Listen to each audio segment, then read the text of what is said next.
Rochester, the sports leader, 95.7 FM and AM 950. The Fan, Rochester, an Odyssey sports station. It's time to start the show and talk about the sports we saw. Inside jokes and takes from Danger and Battaglia. Bills and the Sabres and the Ambers. Who gave a microphone to these jerks? Gene's a big-timer, a social misfit. Clueless to the title of the biggest buskeg hits. Chuck Muncie's goons have the last say. So thanks for your time, Mr. Mayo. Danger likes his cold ones and he likes his bears. But this is Rochester, cute Francesa. Oh, who cares? He's critical of Sean, he's critical of Alan. Of course he married Sandy, cause she's Italian. Welcome to the sports bar, that's where you are. Welcome to the sports bar, that's where you are. Welcome to the sports bar, that's where you are. With Danger and Battaglia. A very good afternoon to you as we welcome you on into Rochester's only local sports talk show. You found the sports bar. It's Danger and Battaglia. We're glad you're with us and listening along. If you're driving around snowy Rochester at 95.7 FM, AM 950, or listening in the free-to-download Odyssey app, or even watching the sports bar, we're on our YouTube channel at The Fan Rochester, streaming live now also on Twitch at The Fan Rochester. Like and subscribe. Put a little win in the sails for your boys. Danger here, Battaglia there. How's your back today, buddy? From carrying the show yesterday? Or carrying, you're going to need to do it today. Oh, yeah. It's good. Yeah, carrying From carrying the the show show every day? I don't know. My back's fine. I'm good. I'm a workhorse. What? You're dragging a little bit today. Yeah, What's happening? I am. So, like you asked, like, what's wrong with you? I'm like, all right, I'll tell you. So, great. Thank you, by the way. Terrible time, Timmy. Terrible take, Timmy. Let's get it right. Terrible time, Timmy, outside of the sports bar. In the sports bar, he is terrible take, Timmy. What was the review on Terrible Take yesterday? No, yesterday was fine. Yeah. Yesterday was fine. Terrible take, Timmy. Nothing outrageous. No, terrible take, Timmy. Always appreciate him stepping up when we need him to. He's great. The doubleheader at Fisher last night, fantastic. I mean, the Cardinals had a sequence that resulted in 5 points in a matter of 2 seconds. Just the last second shot for Naz winning. Like, oh, okay. So, bummer for the Cardinals, and they'll get another crack at it. These two teams meet February 18th. So, last night, snowing out. Yeah, it is. Driving home, 490. You know that little part where it goes down to 40 miles an hour? You go over the Freddie Sue. I don't like where this is going. No. And I'm going, nothing's plowed. Okay. So, it's icy and snowy. I get to that little kind of curvy spot before you get to Frontier Field. Not even doing like 25. I mean, everybody's got their blinkers on. Well, somebody comes up alongside me going a little faster. Bam. You got hit. I got hit. Oh, no. I got hit right on the passenger side. So not my side. Okay. Passenger side. Somebody on the right passing me. And then the right front tire. Little did I know, okay, well, there's the hit. Let me see if I can. I can't move. Why can't I move? What's going on here? Right front tire locked up. Yeah. So, I mean, what is it with the tire rod? I don't know. So I'm just sitting there thinking, well, this isn't good. And as that idea pops into my mind, bam! Get hit from behind. I get hit from behind. Oh, God. So I get hit from behind, and it's a young woman who hit me from behind. You get out of the car. And kind of upset. She's really upset. I'm like trying to car him, and she has nothing to do with me, which is fine. Okay. So, and the other couple on the other side, they're upset too. So I'm like, okay, we're all standing here, and it's 10:20 at night, and it's snowing, and this isn't plowed. We're standing in like 3 inches of snow, and everybody's kind of upset. So you're just waiting. The trooper shows up. It's not that long, but I'm still blocking the center lane. Yeah. You can't move your car. That's a dangerous spot. Right. So I'm like, oh, my gosh, somebody is going to completely clobber my car. So as I'm thinking that, boom, somebody comes over and takes off the driver's side mirror. Oh, my God. So I'm like, wow, this is going great. It's like I wanted to be in the demolition derby when they used to do that stuff. I'm just sitting there like, what did I do to deserve this? So this is still going on, and the other cars are fine, but now we just have to wait and get the police report, and the help truck kind of comes at that point and puts up the blinkers or whatever, but I'm still sitting, and the trooper's like, why can't you move the car? I can't move my car. Okay, so finally, like after an hour, and I'm not blaming the tow truck guys, because everybody probably last night needed a call. I'm literally okay for the first half hour.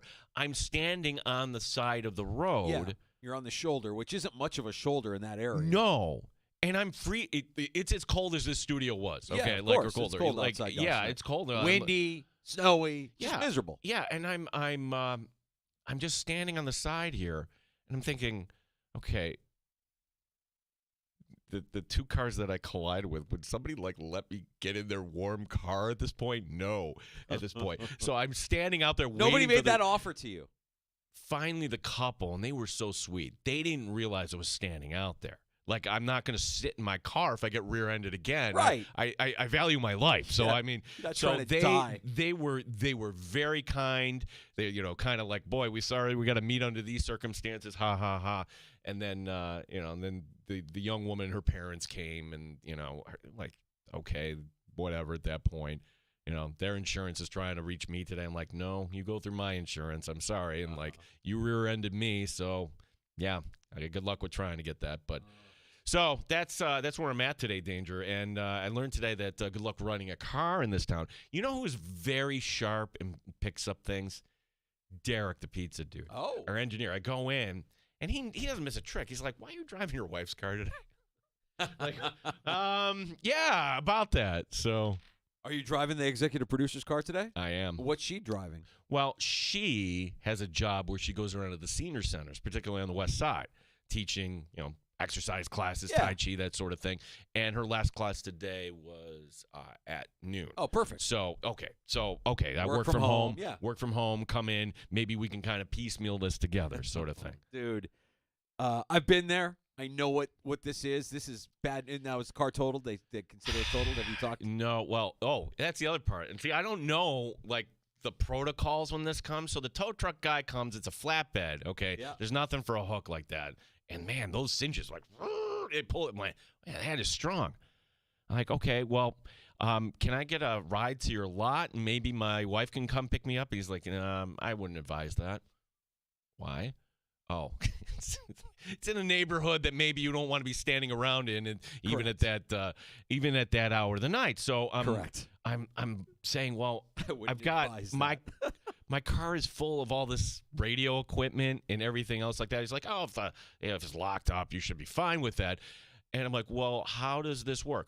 Well, I have your car until I get paid by your insurance company. I'm like, oh, okay. I was just thinking we would tow it to, one of our advertisers, Vargas or Ralph or somewhere like that, where you could actually just kind of get it all set. No. So we're still waiting for the adjuster to go over to the tow truck company lot.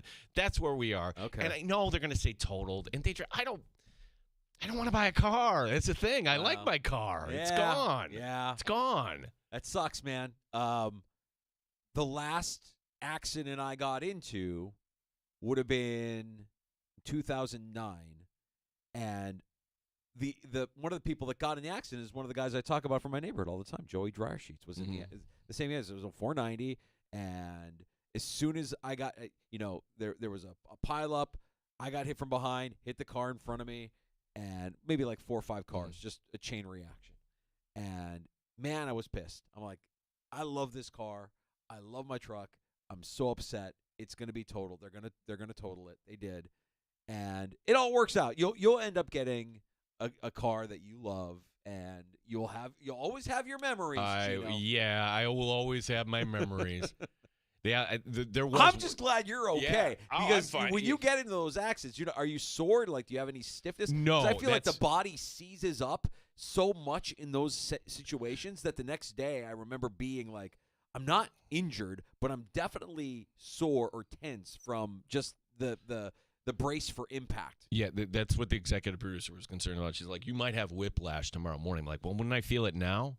Not necessarily. Yeah. No, I'm totally fine in that regard. Well, so. that's what's most important. We got you back here in the sports bar this afternoon, even though you had to drive in the executive producer's car. So I'm a little foggy today. So, okay, 3 hours of sleep last night because now I'm wired and I get home after. And then to cap off the story, I keep just getting stopped in the story here. The tow truck guy won't, take me to where I'm going. So now I'm standing on the side of the road. I'm like, holy crap, I don't have a ride. I'm standing here literally on 490 on the side of the road with a trooper. So I just asked the trooper. He never said, hey, you might want to get a ride here. Yeah. It's not like I'm going to call an Uber. I'm like, well, can you take me to my place of employment? Well, it depends on where it is. 70 Commercial Street. But, oh, yeah, I can do that. So literally 11:30 last You're night. here. I'm here. Oh, I'm like, let me just dry off here. Oh, and then the executive producer came down. So 3 hours of sleep last night, compounded by 3 hours of sleep Sunday night into Monday. Yeah. I'm really grouchy. I might not be good for radio today. Look, I was ready to complain about my garage door opener not working. I had to park my car outside last night. I mean, I have nothing to complain about. Not a battery issue, or is it just the alignment on the... I don't know what's going on with it, man. I was tinkering with it for like a good 2 hours last night, and finally my wife says, "You're going to hurt yourself. Get back in here. We'll figure it out later." And I'm not mechanically inclined, but I like to try to fix things on my own. I'm not a do-it-yourself guy. No, I think Sandy challenges your manhood on this. Like, she won't me. I'm like, okay, I'm gonna call, especially an electrician or something like that. I'm not going to deal with that. I'm with you. And what's my time worth? That's what I always say. What's my time worth? What's my time worth? But because we were abbreviated yesterday, I'm like, I've got an extra half hour in my day. So that's what I did. I got home, and I just went right into the garage and tried to fix the garage door opener, which the chain came off of the sprocket on the top of it. I got it back on there. It's aligned, but it's still not working properly. And as I'm tinkering with it and trying to fix it and trying to get it right and perfect again, she's like, just come in. We'll figure it out later. I'm like, okay. I thought I was having a bad night. I did not go through what you went through last night. That's a harrowing experience. Well, it's that danger, but now I just want conclusion. Okay, chop. Let's get it going here, and it's not the way this process works here. So no, not at all. No, I could be like, okay, next month. Hey, you have a car? Oh, still waiting on that. Well, best of luck. And you know what I think you'll notice when you do get your new car. You'll wish you had gotten a new car sooner, because you and I are in the same boat. Like, we've both been driving our cars for many, many years, right? Yeah. Like, I love my car. I do it with pride. I drive a 2010 Toyota 4Runner. I love my truck. This is the truck that I bought after I got into that pileup on 490. Mm-hmm. That was a 4Runner as well. Like, I'm fairly certain I'm only going to drive 4Runners for the rest of my life. But because it's a 2010. The advancements that have happened in the last 15 years, when you talk about getting behind the wheel of a car, it's staggering. Like, you'll get a car and you'll be like, look at all these things that it can do that I had no idea cars can do. You knew they could do it, but you didn't experience it yourself. Yeah, oh my gosh, my car is 2013. Maybe you're right on that. It's time to kind of... Absolutely. But the irony here is, Danger, like, and again, I'm not a helicopter dad or anything, but, if my daughter is driving back to college, I'm a little worried. And here is me getting in the accident. Yeah. Well, it can happen to anybody at any time. And one of our regulars on X at the Fan Rochester, one of our buddies, Chris, in South Central Kentucky, putting it all in perspective nicely. If your biggest issue when walking away from an auto accident is having to buy a new car, consider yourself very fortunate. And I think that pretty much sums it up. No, you're right. It's kind of... It's an inconvenience. It's an inconvenience. But... when it's all said and done, like I like to say, you'll be better for the struggle, and this is a struggle, man. That is nothing you want to go through. Our buddy Craig, Gene, you want to borrow my slingshot? Yeah, now we're talking. Now we got to that's something we got to make happen. You got to see Gene buzzing around town in the slingshot in the middle of winter. Yes, we need that. So where I'm like a champion for Rochester and Western New York, and I love my seasons and everything. I'm like, come on, man. The weather. Just got done. I want to just go home. The weather. Like I said, I thought I had a complaint because I had to park I'm spoiled. I had to park my car outside. I don't want to park my car outside. I don't want to brush off my car. I like parking in a garage. Yeah. Couldn't do it. Garage door's not working. But you far inferior issue than what you're dealing with there. And Chris is right. You're lucky. That the only thing you have to worry about here is getting a new car and dealing with all the hassle of insurance and paperwork and police reports and all that nonsense that goes with it. Glad you're okay, buddy. Thank you. Good to be back in the sports bar. We've got a great show lined up for you today. And I want to continue one of the conversations we were having yesterday when we talked to Amerks head coach Mike Leone. And before we talked to Leone yesterday, we played the audio from Saturday night's game in Hartford. Andrew Mossbrooks was on the call for the line brawl between the Amherst and the Wolfpack. It was ridiculous. It was absolutely insane in all the best ways possible. And Leone kind of confirmed it with us yesterday that this is the kind of thing that galvanizes a team. It lets everybody know and puts everybody on notice that you can't be pushed around. You're not going to stand for that. And, he basically summed it up by saying, yeah, it was a fun bus ride home after that game. Good for the team. And if they go on a deep run, I think we'll look back at that Hartford game in Hartford where they had the line brawl and think that might have been a galvanizing moment for this team. Yeah, I think that story, Danger, got lost for a couple of reasons. One, it was not here. It was in Hartford. But number two, we were all focused, of course, on the AFC Championship game. And when are you going to have, a line brawl like that? I'm curious to get Andrew's take here on what led up to that and how the Amherst, it probably wasn't a surprise going into that game that this was going to happen. Was that actually on the agenda? All right, if there's going to be a thing. So the one thing you're dealing with a team that has a short fuse. If you're going to try some stuff, we're going to answer. So, baseball has unwritten rules, right? But if you're a baseball pitcher and you throw at somebody's head, okay, that's not an unwritten rule. That's a bright neon sign. It's saying, let's go. It's on. What the Hartford player did to our goaltender, Felix Sandstrom, is this exact same thing.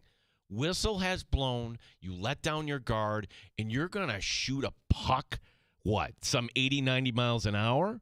After what happened the first time these two teams met, yeah, it's on. It's on. You're saying, let's go. Yeah. That was the equivalent of saying, let's go. And not only the Amherst won the game, they beat the ass out of them. They won that line brawl. Couldn't be more proud. So let's talk to Andrew Mossbrooks because team is home tonight.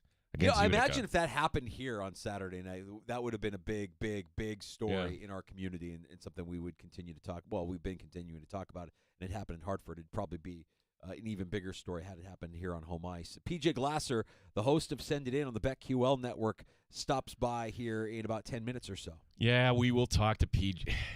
We have to wade in, I guess, Danger. Yes, that game that's going to be taking place in New Orleans, I suppose. Yeah. But PJ, like a college basketball wizard, there's other sports we can have some action on. So it'd be good to catch up on PJ. And yes, PJ, on Friday, picked the Chiefs over the Bills. Yep, so he did. Yeah. I lovingly said, PJ wants to go 0-2 with his picks this weekend. Very good. PJ went 2-0 with his picks here in the sports bar. So if you want some winners in college basketball, may we suggest sticking around for PJ Glasser, who's coming up here in less than 10 minutes. He is the host of Send It In and the Odyssey Sports Betting Insider, and all insider calls are presented by BetMGM. Go check out all the latest lines today on the BetMGM app. You can join us this afternoon anytime on the Good Smoke Barbecue and Pub Wingman line. That's 866-4FAN, 585-866-4326. Award-winning barbecue from Good Smoke Barbecue and Pub, 135 West Commercial Street in East Rochester. GoodSmokeBBQ.com. And I know later this afternoon, Gino, we can dive into this a little bit because we found out today that tomorrow we'll actually hear from both Bills head coach Sean McDermott and Bills GM Brandon Beane. So you don't have to call now for this, but think about it and reach out to us either by calling us at 866-4326 or reaching out on X at The Fan Rochester. What questions would you like Brandon Beane to answer? What would you ask Brandon Beane if you had access to Brandon Beane? What is the one question you would ask him given how this season ended? Sean McDermott also talking, but McDermott is one that knows how to kind of deflect. He'll talk in generalities. And mind you, if your one question is going to be like, hey, are you interested in Max Crosby or Myles Garrett? I know exactly how Brandon Beane would answer that. Well, I can't talk about specific players, but if it's a player that we feel will improve our roster, then we'll look at it. We'll look at it. We'll look at it. Here's one question I would ask, and I hope somebody has the courage to ask this. Any second guesses when you see Xavier Worthy score against you in the AFC Championship game? Yeah, what was going through your mind as Xavier Worthy scored a touchdown on Sunday? What was going through your mind? And I wouldn't say the same. I mean, you could even dig a little bit deeper and say, what goes through your mind every time you see Pat Mahomes do what he does. Even though I know we like to say if revisionist history works, and you say, oh, if we would have drafted Mahomes, he wouldn't have been Mahomes. That one Bean could easily deflect. I wasn't here for that. Yeah, that's true. Yeah, he wasn't here yet. That's true. And you don't want to second guess because you have your franchise quarterback, and you should feel all the confidence in the world in your franchise quarterback, who's been not just spectacular during the regular season, but also in the postseason as well. Yeah, I mean, you could ask him also about these top picks that haven't connected here. Yeah. Is there something different you will do this time around when it comes to evaluating the draft? We will dive into that here a little after 4 o'clock. We welcome your calls, as always, at 866-4FAN. We'll have some free tickets to give away today. I believe we have comedian Jim Jeffries at Kodak Center. You just pulled a McDermott. Yes, we do. Yeah, we have another one, though, too, right? Yeah, we will have more coming up, but Okay. that's all I see today. Okay, so we got a lot of stuff to give away as well.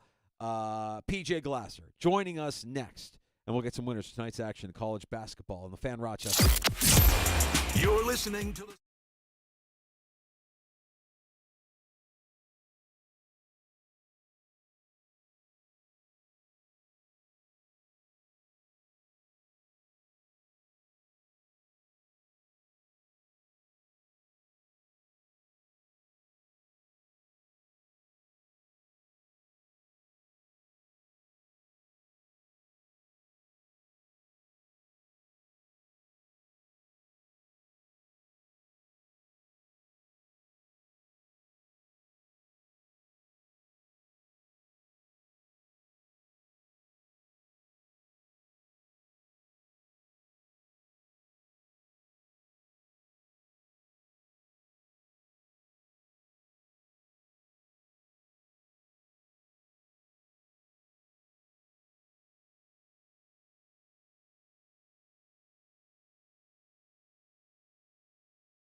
Hockey night tonight in the Flower City. The Amherst look to make it 2 in a row, hosting the Utica Comets.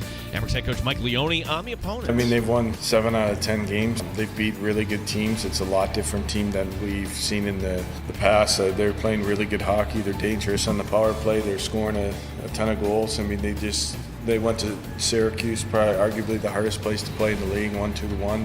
They're playing really good hockey right now. Don Stevens, Ender Mossbergs will have the call tonight here at 7. How about the Sabres? Not one but two guys with hat tricks last night in the win over Boston. Buffalo back home Friday night against Nashville. Brandon Beane and Sean McDermott to have their season-ending press conferences tomorrow. You'll be able to hear those during One Bills Live. Gene Battaglia, the sports leader, 95.7 FM and AM 950, The Fan, Rochester.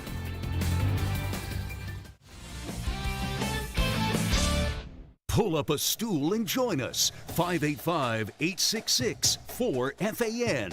866-432-6. The Sports Bar with Danger and Battaglia on the Sports Leader. 95.7 FM and AM 950, The Fan, Rochester. Always love when we catch up with our buddy PJ Glasser, the host of Send It In on the BetQL Network and Odyssey Sports Betting Insider. Insider calls presented by BetMGM. Go check out all the latest lines today on the BetMGM app. Also, be sure to check out PJ on Send It In, the BetQL Network. PJ, I want to apologize up front because I was a little cocky, a little arrogant when we spoke last Friday, thinking that you were going to go 0-2 with your championship Sunday predictions, and here we are talking to an absolute winner, 2-0. You had the predictions right. How could you second guess, PJ? I didn't want to. You know what it was? I was emotional. I was thinking with my heart, right? and Same, not my head. Same. What can you say? You know what? When you're a top 40 programmer in the country, you can do whatever. We didn't even get to that. Yes. You can do whatever you want. I mean, congrats. Can I tell you guys what an honor it is? I was saving that. Mike Danger named not top 40, top 20. Well, I top believe. 40 is the format.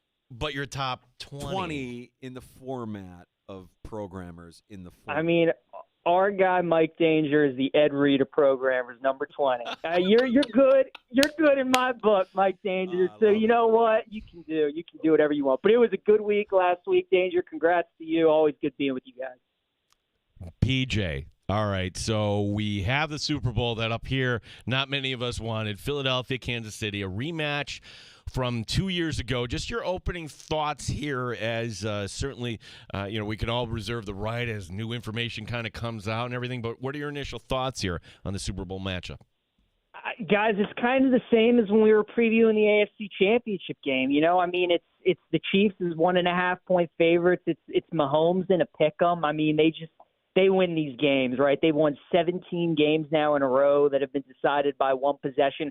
I actually think the wrong team's favored. I think Philly actually should be a 1.5-point favorite. But again, I think odds makers and sports books know that if they make the Chiefs an underdog, even more money is going to come in. So I bet the Chiefs on the initial line, guys. I got them at -120 on the money line. What I want to see happen, though, I'm hoping that more and more money come in on Kansas City. Maybe we can get a 2.5 with the Eagles and then buy that up to 3 and then try and get myself a nice middle. Because as you guys know, if you get a Chiefs money line and the Eagles +3 with the way that their season's been going, you can certainly hit both of those bets. But initial thoughts right off the bat, it's just tough for me to bet against the Chiefs and bet against Mahomes with the spread that tight. All right, so with that out of the way, what are we looking forward to now? We're going college hoops, PJ? We're going college hoops, yeah? College hoops, fellas. We got golf at Pebble this week. Yeah, we got some things to talk about. We got some things to talk about. Yeah, college hoops tonight. I'll tell you, my favorite play, and I know for a lot of your listeners, obviously, they're in New York, so if they're able to bet college player props, I really like Mark Sears tonight, the point guard for Alabama, going over his points at 20.5. Our guy Nate Oates, right? Obviously the former coach at Buffalo, he benched Mark Sears in the second half of their win against LSU on Saturday. He didn't like the way that Sears was playing. He's come out the last couple days and said that Sears has responded really well. He's had his 2 best practices of the year. The last 2 years that Sears has gone to Starkville and played against Mississippi State, he's scored 22 and 20 points in those games. His prop tonight is 20.5. So I think with the way that Sears has responded to the bench and in practice, I would expect a big output from him tonight. So for people out there, if you can bet player props, I'd certainly look at Sears over 20.5 points. I also like West Virginia, guys, tonight as one of the underdogs to look at, plus 9.5 against Houston. Maybe even take a little look at the money line as well. The Mountaineers have a really impressive resume. They beat Gonzaga out in the Battle of Atlantis. They won at Kansas. They beat Iowa State last week at home. So they've been beating some of the big boys in college basketball. They obviously got another one night coming into their building in Houston. And, guys, you think about last night, right? We had some big games on Saturday. We had Auburn, Tennessee, and we had Houston and Kansas. And last night, you look at the way that Kansas and Tennessee, how they played off of those big games, they didn't look great. Tennessee lost outright as double-digit favorites to Kentucky. Kansas only won by 3 as big favorites against UCF. So maybe a little letdown after that big win in the fog by Houston. So I like West Virginia tonight, plus points. PJ, there's another game tonight. And again, you have to calibrate here, right? Like some of these new matchups here. Texas, oh, yeah, they're in the SEC. They take on Ole Miss. Ole Miss 9-1 at home this year, 15-5 overall. Texas 14-6. 9 o'clock Eastern time for the tip time tonight. Is there a play here? Yeah, well, I like the Texas team total under, you guys. It's 67.5. So the interesting storyline in this game, obviously, you got Chris Beard, who now is the head coach of Ole Miss, right, going up against his former team in Texas. So you would think his players would they got some extra motivation to win this one for their coach. I like the Texas team total under, though. This is one of those teams in college basketball that their offense isn't all that great to begin with, and it really struggles when they go on the road and they face good teams. We know the SEC is a gauntlet. Texas has already played 2 road games this year against 2 ranked teams, A&M and Florida. They scored 60 points in both of those games. I think Ole Miss is a better defense than A&M and Florida. So I think Texas is going to have a tough time scoring tonight in that game. So I like the team total under for the Longhorns, 67.5. And PJ, what about a matchup here in the Big Ten, and one that, you know, from a proximity standpoint, you're probably familiar with, Maryland and Wisconsin? What's your lean on this one? You know, guys, it's funny, right? I mean, usually in college basketball, you get a ranked team like Wisconsin on the road against an unranked team in Maryland, and the Terps are 5.5-point favorites. Usually this is just one of those no-brainers, right? You just take the unranked team that's favored by 5.5 because the spread looks fishy. I actually like Wisconsin, though, in this game. I can tell you guys, as somebody who's a Maryland fan, my dad went there. That was a school I grew up watching, so I keep a close eye on the Terps. Badgers always playing tough in College Park. They always do. So I expect the same thing from Wisconsin tonight. Terps might be a little inflated because they're coming off a sweep last week, winning at Illinois, at Indiana. I think being back at home tonight, I just think the 5.5 is too many. Wisconsin's got a good offense this year. They're number 8 according to KenPom, so they can really score. I'll take the 5.5 with Wisconsin. One of the places I would love to see is Pebble Beach, right? You know, it's like making that drive up California, and it's we'll watch it this week, PJ, if nothing else. Gray skies and snow here. Here's a picture that's going to make you feel warm and feel better. And, hey, maybe we'll see Josh Allen out there and all these other celebrities. But as we, for the first time, ask you about golf season here, PJ, what do you like here at Pebble Beach? Yeah, guys, I think this is when it starts to get real, right? Once they start playing the big boy courses. So Pebble's obviously one of those. It's in the U.S. Open, Rotunda. This week, the way it works, guys, so it's a no-cut event, right? So they'll play – every golfer will play all 4 rounds. You mentioned the celebrities, Gene. So the Pro-Am will take place Thursday, Friday. And that's part of the handicap, right? I mean, this week is different than others in the sense that you're playing with the celebrity on Thursday and Friday – but you're obviously trying to do your job, and you're trying to shoot the best score that you can, and there are guys that can handle that better than others. The thing about Pebble, though, this course is a par 72. It's 7,000 yards. So for a par 72, it's really not all that big. Pebble's big defense is obviously it's off the ocean, so you got to worry about the wind. But these greens, guys, are as small as any greens that they'll play all year on the PGA Tour. That's really the big defense. So it's a second shot golf course.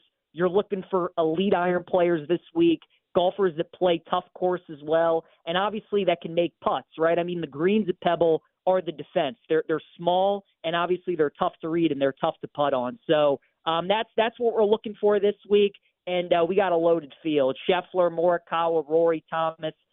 So golfers that are good iron players, good putters. I'm looking at the Justin Thomases. I'm looking at the Sam Burns of the world. Jason Day's got a great track record at Pebble as well. Those would be some of the big names that I would target this week. And PJ, what about this as a prop? I'm just seeing it on BetMGM. We haven't had an ace at this event since 2019. No hole in one for this event?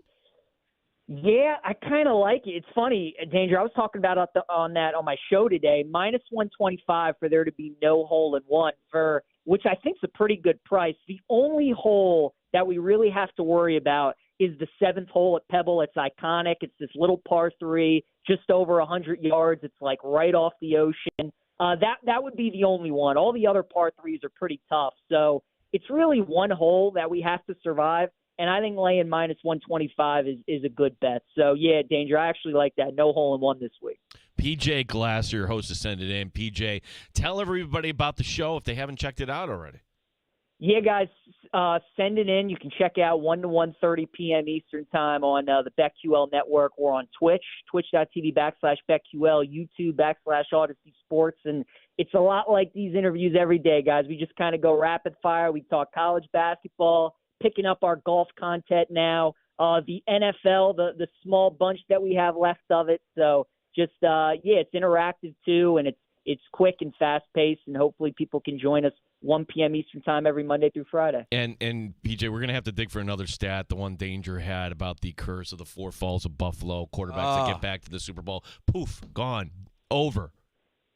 Oh, guys, that was a tough one. How's everybody hanging in this week after that one? This has been it's been a rough week. I think there's a lot of emotion. Let's just say that there's a lot of emotion.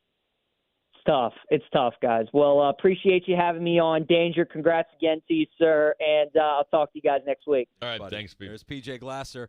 You can hear him on the BetQL Network. Search BetQL wherever you get your shows. Check out Send It In and get some winners with our guy PJ. All insider calls are presented by BetMGM. Go check out all the latest lines today on the BetMGM app. Dude, you cannot be upset with me because I didn't put PJ up to that.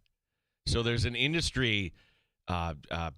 Jason Barrett is this guy who started out in sports, but now he's branched out to all these different formats. Which I'll say is very smart because in the last few years, many industry trade sites for the music industry and radio industry have kind of folded. They've kind of, went dark. And so there's been kind of like this hole for information, access, interviews, knowledge, networking, whatever you go to these sites for. And he's expanded recently and said, you know what, I've got sports down, and he does an annual sports conference. He's like, let me expand and just cover most of the radio industry, which he's done, and it's multiple formats of radio, different types, genres of radio stations that he now showcases beyond just the world of sports talk radio.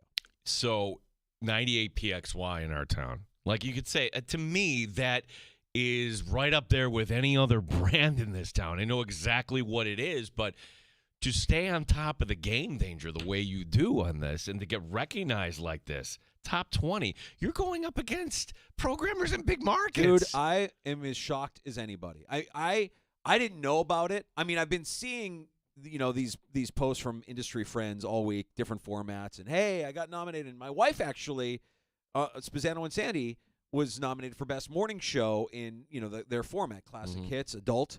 They were in the top 20 as well, so they deserve recognition. The Break Room was recognized for classic rock station, show. They were in the top 20 as well. So I just like that everybody in Rochester, in our building here is getting some sort of recognition. But no way did I think I was going to get any recognition when they narrowed it down to top 40, the top 40 format.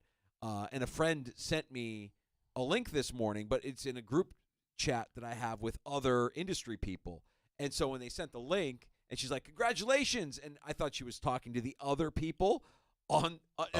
So I'm scrolling through. So they didn't give you an advance on this? No, I had no idea, man. I woke up this morning to this text message, and I'm scrolling through, and I'm seeing all of these programmers that I admire from afar, that I've looked up to and admired for years, for most of my life.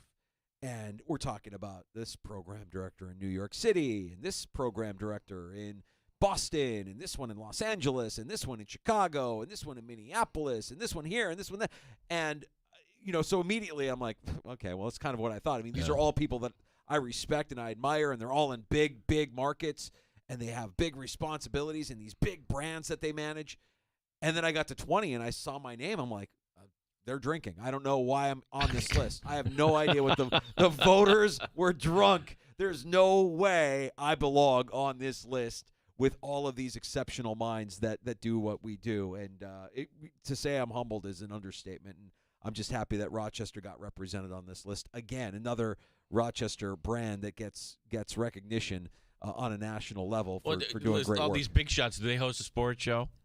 No, I don't think No, they don't. Yeah. Think they do. No, they don't. And I don't know how much of that went into the criteria of winning the getting the accolade, but I'll take it, and I am humbled by it for sure. And PJ's in trouble with me. I can't believe he brought that up. I was going to bring it up because I don't think it feels a little inside. It feels like too inside radio. No, it's not, Danger, because you know what? It's relatable, right?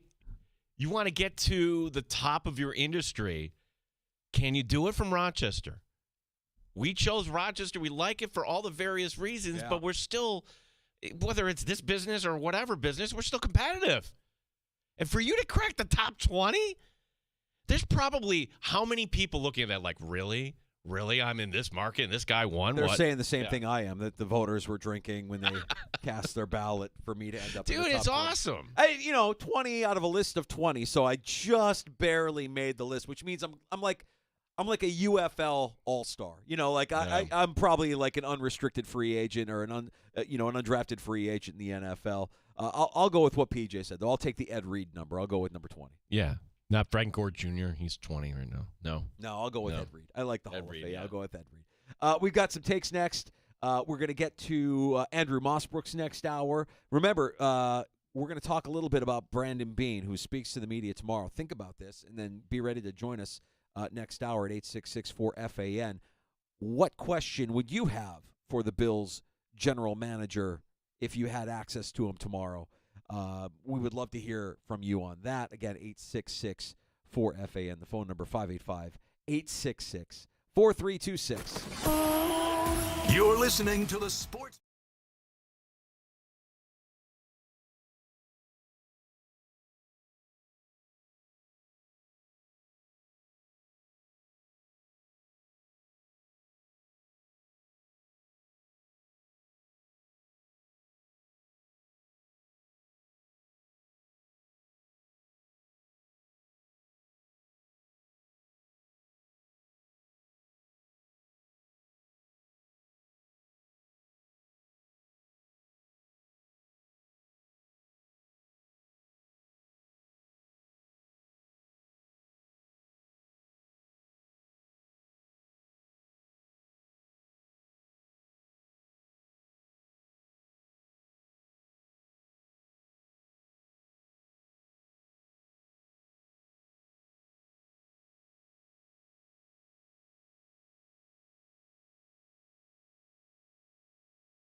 Fan Rochester. Back in the sports bar, Danger and Battaglia, what questions do you have? If you had access to Brandon Bean, what would you tell him? 866-4326. Yeah, John writing in. You can write to us on X your question. Danger, congrats. Gene, glad you're okay. Bean question. If you could make 2 changes to this team, one on offense and one on defense, that they make this team more competitive for next season, what would they be? Good question. Good question. Well, how is he answering that, Gino? Well, see, he'll answer that, John. see, it's this is the art of it. Brandon Bean, it's like your karate or whatever martial art. He will swat that one away. Yeah, it's he's a Jedi. We will look at every opportunity to upgrade on offense and defense. He's not going to say, "Oh my gosh, we need 2 new safeties. We need to kind of get better there." Maybe one way to ask here, John. This was what I would say. And again, he probably would swat this one away. But are you with this being a team that's so close? Are you more inclined to draft players that can contribute now? That's what I want to see. Yeah. Now you're talking. Now, or kind of along with that, if there is a player, well, we'll look at everything. If I said, hey, would you trade a number 1 pick for a player? We'll look at everything. I heard the most ridiculous conversation from 2 of our coworkers today that sent me sideways. It's a notion that now that the Bills season is over, the Bills gear gets shelved until a new season begins.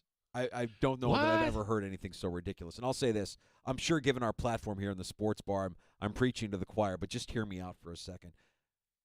Not only should you not stash your Bills gear because they lost to the Chiefs, you should continue to wear it and wear it with pride.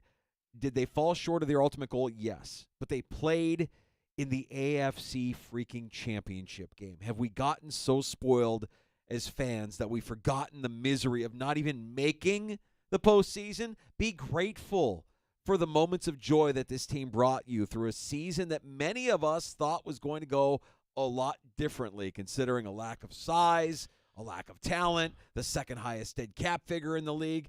If this is a rebuild year, what does next season look like? Be excited to know what you have in 2 great leaders on the field. Josh Allen on the offense, Terrell Bernard on the defense, your captains. Bask in the fact that Sean McDermott is a winner. He's a winner who's installed a culture that is free from the BS that you see in other teams' locker rooms, and you see a lot of it over the course of a season. Brandon Bean may not be perfect. None of us are. But when he speaks on Thursday, Gino, we're all going to eat it up because he's an exceptional leader. Think about a guy like Micah Hyde, who essentially devoted his time as a practice squad player just to be a part of what has been built in Buffalo. And take pride that you're part of a fan base who gives back to other teams and other players' charities as if it was an involuntary reflex. Losing sucks, but the Bills aren't losers, and neither are you. I want you to wear those Zubas to Wegmans. No one is judging you negatively for being a fan of a winning organization. I'm glad you brought up the fan base. So I went on PJ's show on Sunday, and his co-host, guy named Nick Ashush. Yeah. Nick was for years on the BetMGM show, which you heard. So maybe you're familiar with him, and he's DC-based. He's got his Washington shirt on, and we're talking about this matchup for the Bills and the Chiefs, and he's just giving he didn't have to do this. He's like, your fan base is the best in sports. It really is. The idea that, okay, you're serious, but you're not too serious, that you can kind of give back, and you're going to have fun, even in this bad weather. The Bills fan base should be emulated. I'm like, yeah. I never really thought that a day would come where the good that the fan base does would overshadow the jumping through tables and setting yourself on fire like we saw through the drought years that got popularized during the drought years. But I think it has.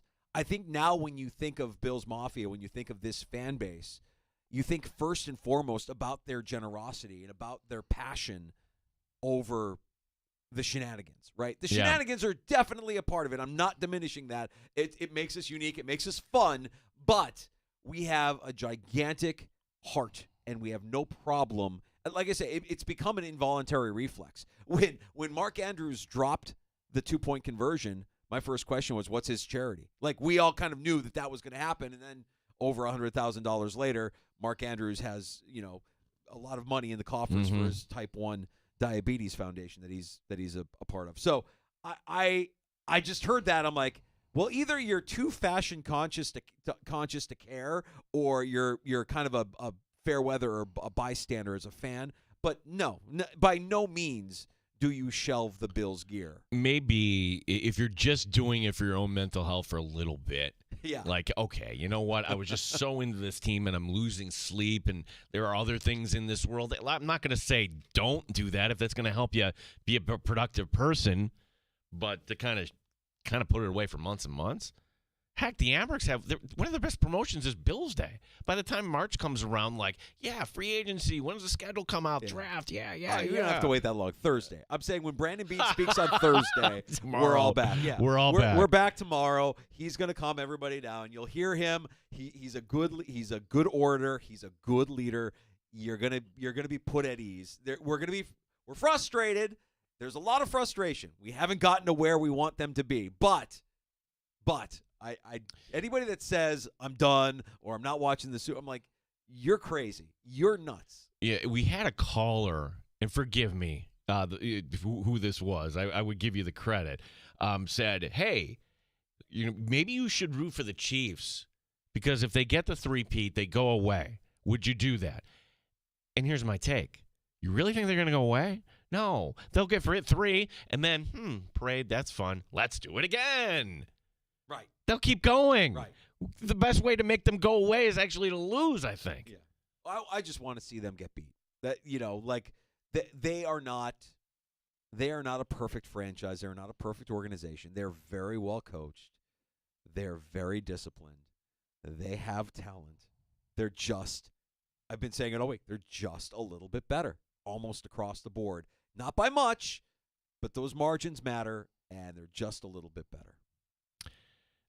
This note I saw we didn't get to, and I think it's interesting. From women's basketball, Tennessee coach Kim Caldwell gave birth last week to a baby boy. That's really great.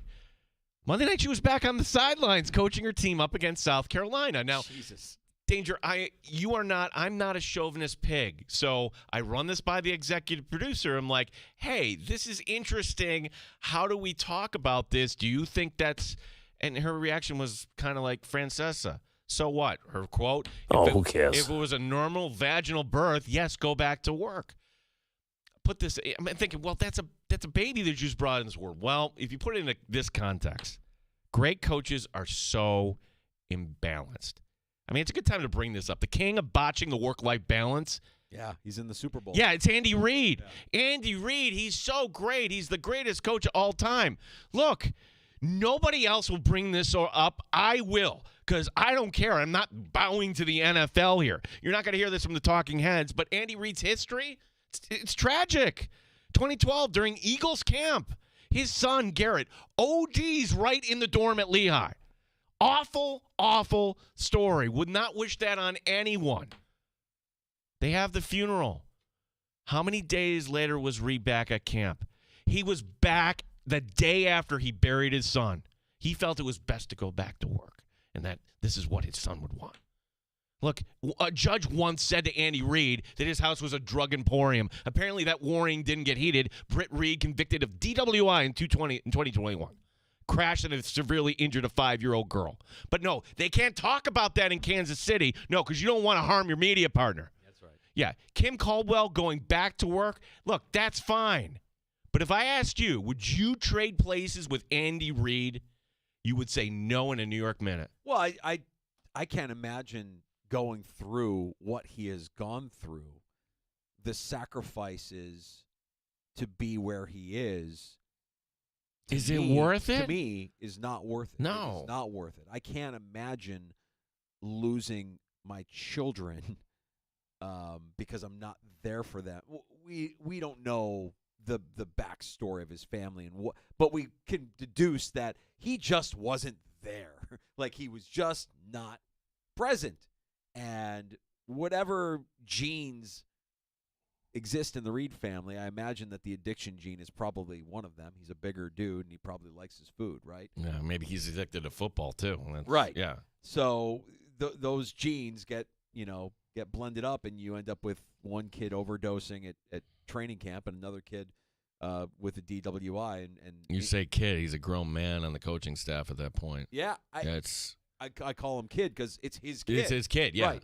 So I would not trade places with that guy. I would not trade places with that guy. And I want to be critical, but I can't be critical of somebody who says, you know what, I just gave birth, but I'm ready to go back on the sideline and coach. Hey, you do you.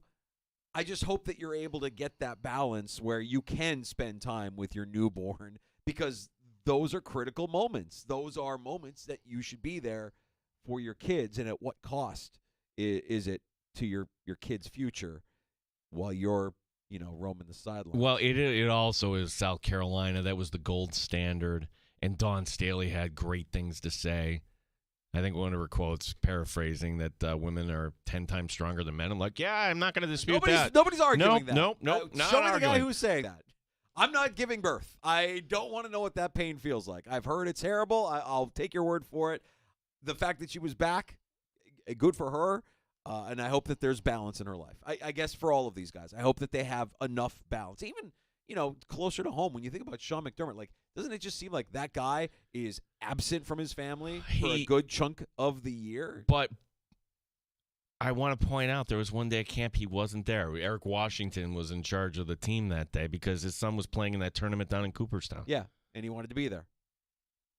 Great. Good. Do that. Yeah. And there's stories of him being at his kids' events and him just being a dad, him just being a guy.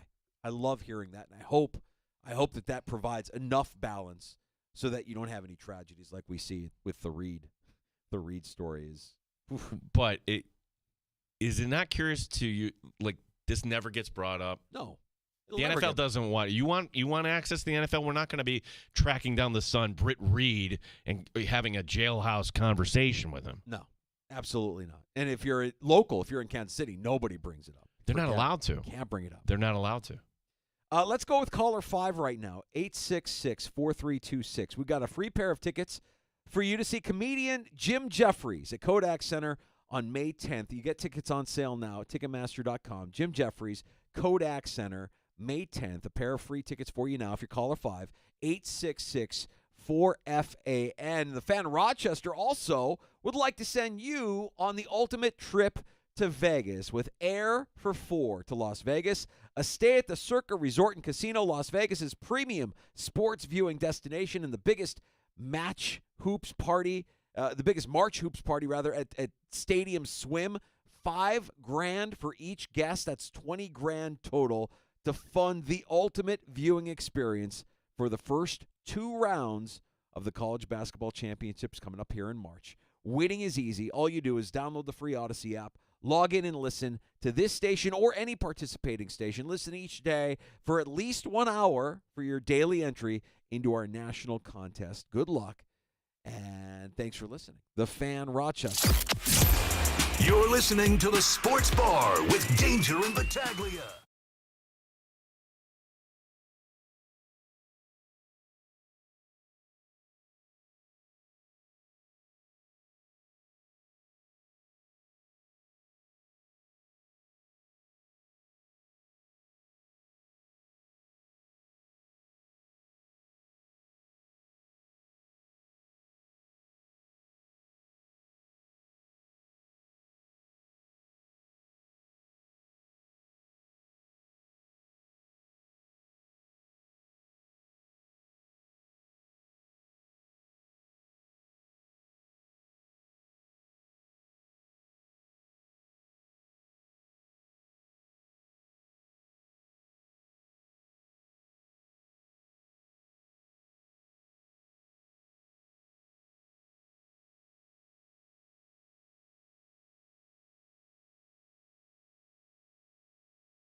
And streaming online and in the Odyssey app at The Fan Rochester. The sports leader, 95.7 FM and AM 950. The Fan Rochester, an Odyssey sports station. The Fan Rochester Sports Update. One final word on the 2024 season for the Buffalo Bills. Brandon Beane and Sean McDermott to have their season-ending press conferences tomorrow. You'll hear them tomorrow on One Bills Live. The co-host Steve Tasker looking ahead to the offseason. Now you're thinking, okay, let's get guys who are already proven. Let's get them. Let's make a trade. Let's get what'll it take to get a guy like Myles Garrett? Or are you going to go down the route of Khalil Mack? Now you're thinking, okay, who's out there and what's it take to get one of these guys off their team? What's it take to get Max Crosby off the Raiders? Pete, Carroll, what do you think, bro? Hockey night in the Flower City tonight. The Amherst look to make it 2 in a row, hosting the Utica Comets. Don Stevens and Andrew Mossbrooks will have the call on the Fan beginning at 7 o'clock. Sabres had 2 players get hat tricks on Tuesday night in the win over Boston. They're home Friday against Nashville. Gene Battaglin, the sports leader, 95.7 FM and AM 950, The Fan Rochester.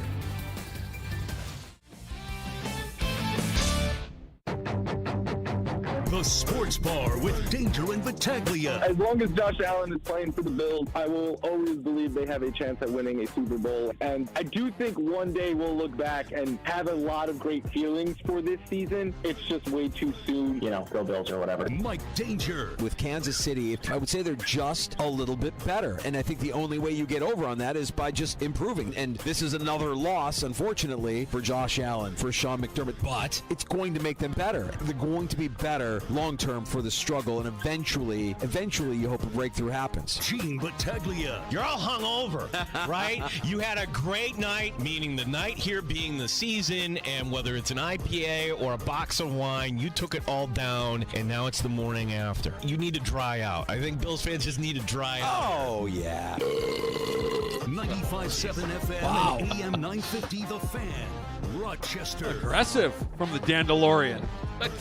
Dandalorian. Wow. He's all sassy. You know why? Because his Sens. His Sens, yeah. Yeah, he's riding high. I mean, yeah, his Vikings in the postseason. His Sens are in a playoff position. What are you going to tell me next? The Mets are going to win the World Series? Hey, spring is... They're talking to Alonso again. Yeah. Talking to Alonso he's again. not going anywhere. Hey, before we get to the Bills, this is coming across today from Adam Silver. Danger, let me hit you up with this. So baseball, they recognize, all right, maybe we have a little bit of a problem. And it wasn't just one thing, right? But they recognize these games are going too long. And still... Well, no, I'm talking about a few years ago. And all right, so let's introduce the pitch clock. Yeah. Let's introduce runner on base, extra innings, all those things to help speed up the game. And we all can kind of agree at work. But you have people going, ugh. You know, there's another sport that is floating this idea. A commissioner just said something. Adam Silver wants to make NBA games 10 minutes per quarter. Like turn it into women's college basketball, basically. 40, instead of 2 halves, you're just going to go 40 minutes as opposed to 48.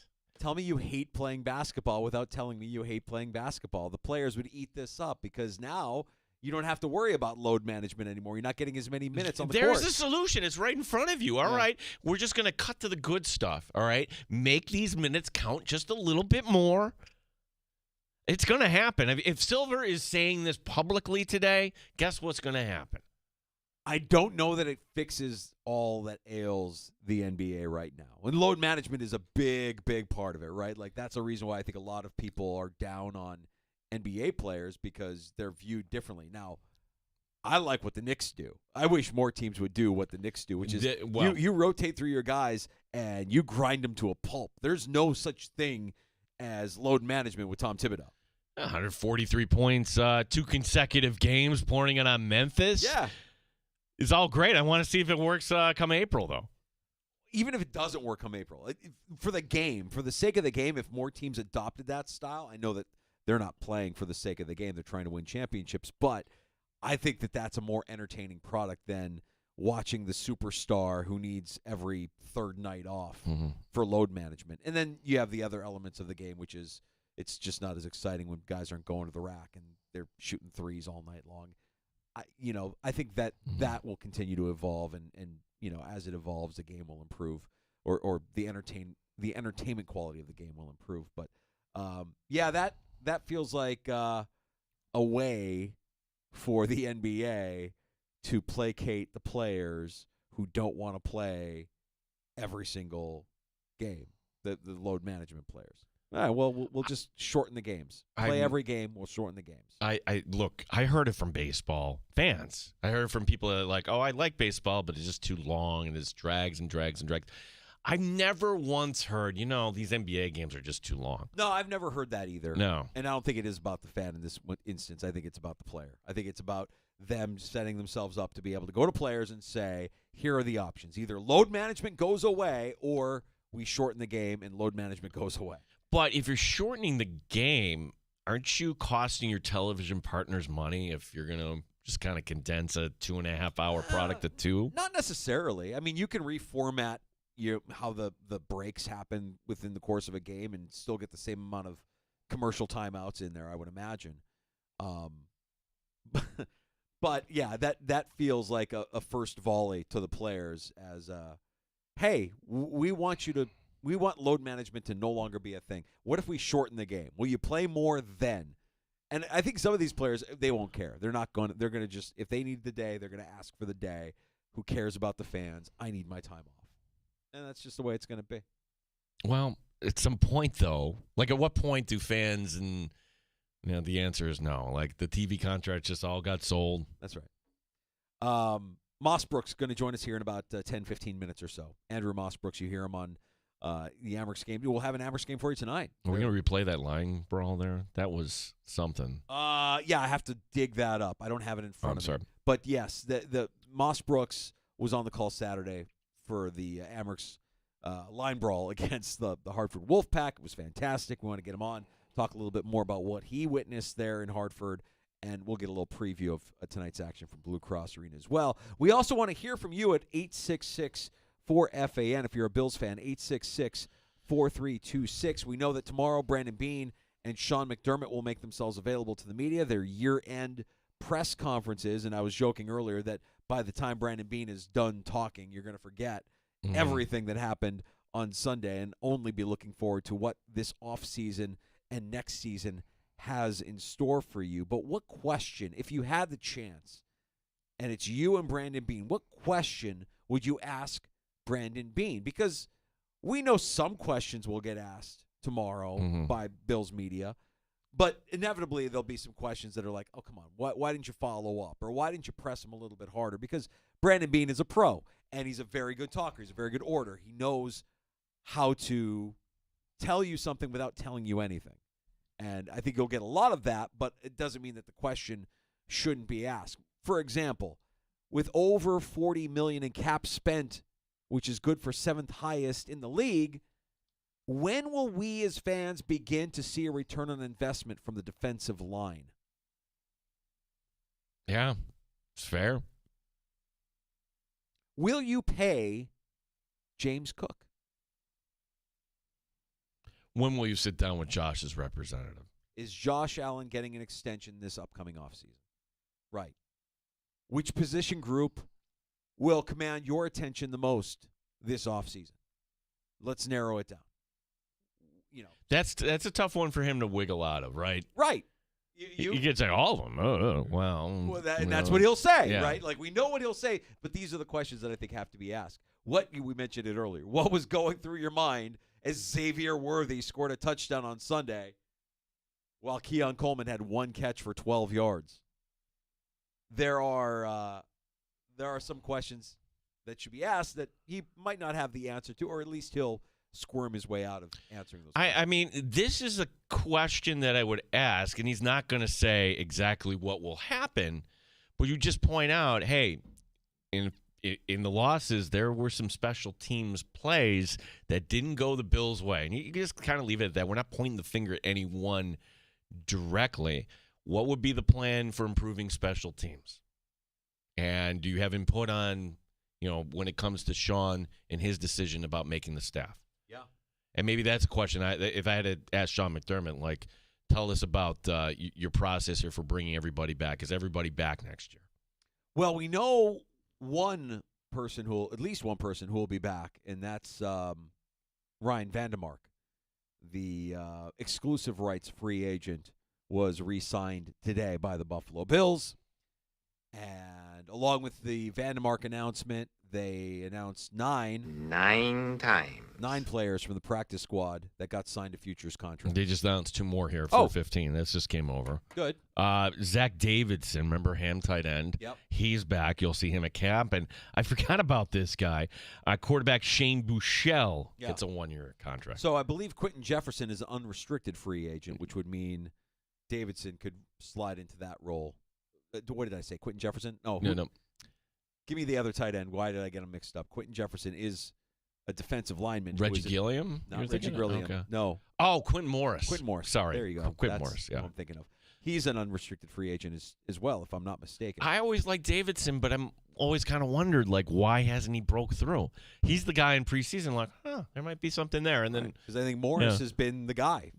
He brings you that physical element.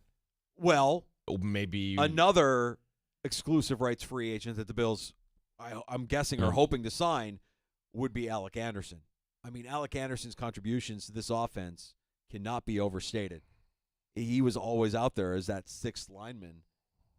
I just wish he would report to the officials in a more timely manner. He's not going to tell you we're going to go after player X, and Steve Tasker, in that soundbite we played in the sports update at the top of the hour today on One Bills Live, talking about these, supposedly these big names that you think are on the block. Now you're thinking, okay, let's get guys who are already proven. Let's make a trade. Let's get what'll it take to get a guy like Myles Garrett? Or are you going to go down the route of Khalil Mack? Now you're thinking, okay, who's out there and what's it take to get one of these guys off their team? What's it take to get Max Crosby off the Raiders? Pete Carroll, what do you think, bro? So first on Crosby, I guess Pete Carroll, that was one of the first guys he reached out to. So you would think, okay, Carroll's smart enough to know I need this guy.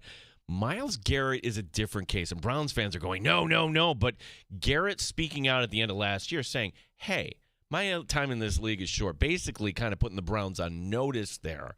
And I'm just wondering if there's something behind closed doors. Look, that's a call you make. Sure.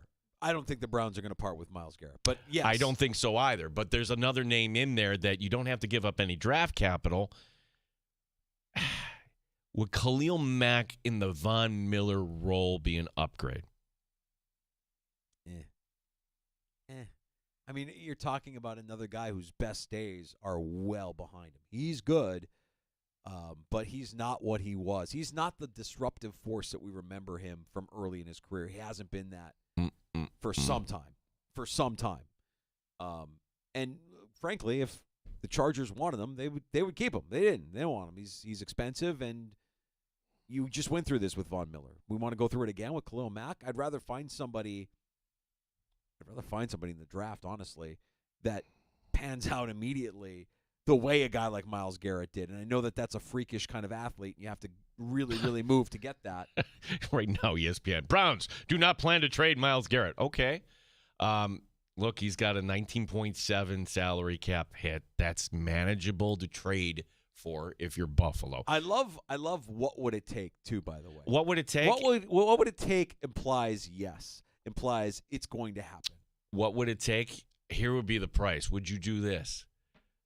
This year's first, both twos this year, and next year's first for Myles Garrett. Because remember, the first, is it really a first-round pick? No, the Bills are going to be picking at the bottom this year, and they'll probably be picking at the bottom of the first round next year. I wouldn't give up the 2 seconds. I would just say this year's first and next year's first. And then see if there's a way that you can find your way back into the first round next year through another kind of deal, another kind of trade. Or just use both twos this year to move in if you wanted to do that. Yeah. I would do that. Because he's still exquisite. Well, you're not going to. Here's my point. You're not going to you're not getting anything close to that talent in Myles Garrett with this year's first round pick. Correct. Oh, well, if you did, Junior is going to develop. We're not developing anymore. It's go time. I'm done. I'm done with the D word, man. I am done with hearing, he's going to be something. We've seen Ed Oliver, we've seen Greg Rousseau. They're good players. They're not elite players. This team needs elite players if they're going to get past Kansas City. You need a Chris Jones. You need a Myles Garrett. You need that kind of force if you're going to get past Kansas City. And, it only comes at 5. You have a good chance of getting that type of player early in the first round Otherwise, you're going to be talking about developing a player. Maybe you luck out and something falls, or somebody that you really like is still there, and you can make a move up a few slots to get that guy. But we're talking about talent in Myles Garrett. That this is a really, really good player for a long time in this league, and he's going to still be good for the next few years. You're Cleveland. You can't let him go.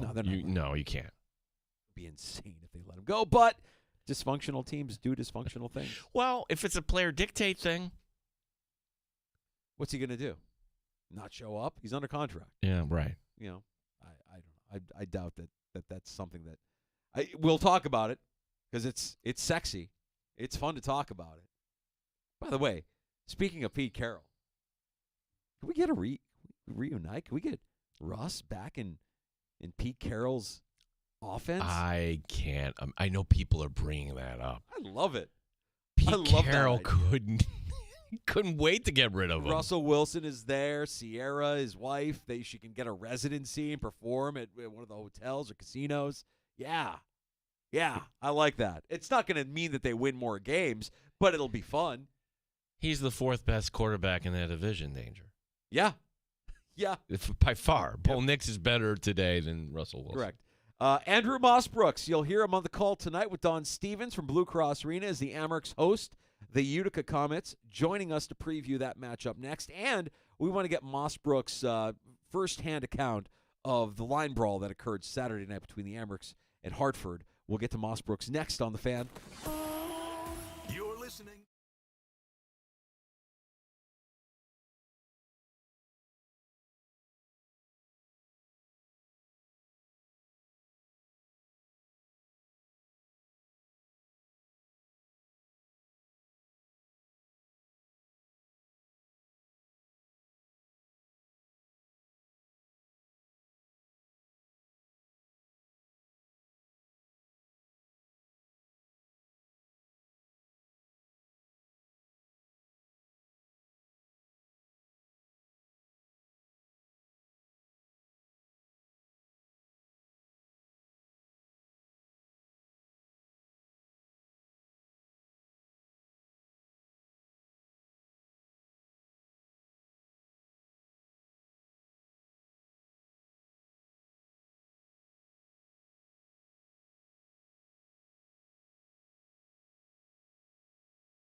update. Hockey night tonight in the Flower City as the Amerks look to make it 2 in a row, hosting the Utica Comets. Head coach Mike Leone pointing out it's a different Utica team. I mean, they've won 7 out of 10 games. They've beat really good teams. It's a lot different team than we've seen in the past. They're playing really good hockey. They're dangerous on the power play. They're scoring a ton of goals. I mean, they went to Syracuse, probably arguably the hardest place to play in the league, 1-2-1. They're playing really good hockey right now. Don Stevens, Andrew Mossbrooks will have your call beginning at 7 tonight here on The Fan. The Sabres had not one but 2 players with hat tricks in the win over Boston on Tuesday night. Next opponent is Nashville on Friday. Brandon Beane and Sean McDermott will have their season-ending press conferences tomorrow. You'll be able to hear them on One Bills Live. Gene Battaglia on the Sports Leader, 95.7 FM and AM 950, The Fan, Rochester. Straight up with no chaser. You're in the Sports Bar with Danger and Battaglia on the Sports Leader, 95.7 FM and AM 950 The Fan, Rochester. Best highlight of my career, best hockey experience of my life. My whole time in Denver was just magic. I made so many good friends, and that experience will be in my memory forever. It was the coolest, most fun part of hockey I've had. That's brand new Rochester American Nicholas Aube-Kubel. Cleared waivers from the Sabres, joins the Amerks and makes his Rochester debut tonight at Blue Cross Arena as the Amerks host Utica. We welcome in Andrew Mossbrooks. He'll be on the call with the Hall of Famer Don Stevens later tonight. Mossbrooks, great having you on with us, buddy, and we want to talk about tonight's matchup. We want to talk about the addition of Aube-Kubel, but man, yesterday we spent time talking to Mike Leone. We went back and we revisited your call of Saturday night in Hartford and the end of that second period. Walk us through what was going on as you did a great job of painting a picture in the mind's eye of the pandemonium that went down at the end of that period. Yeah, well, I mean, first, Gene and Mike, it's great to talk to you guys as always. I think when it came to that game, it's funny.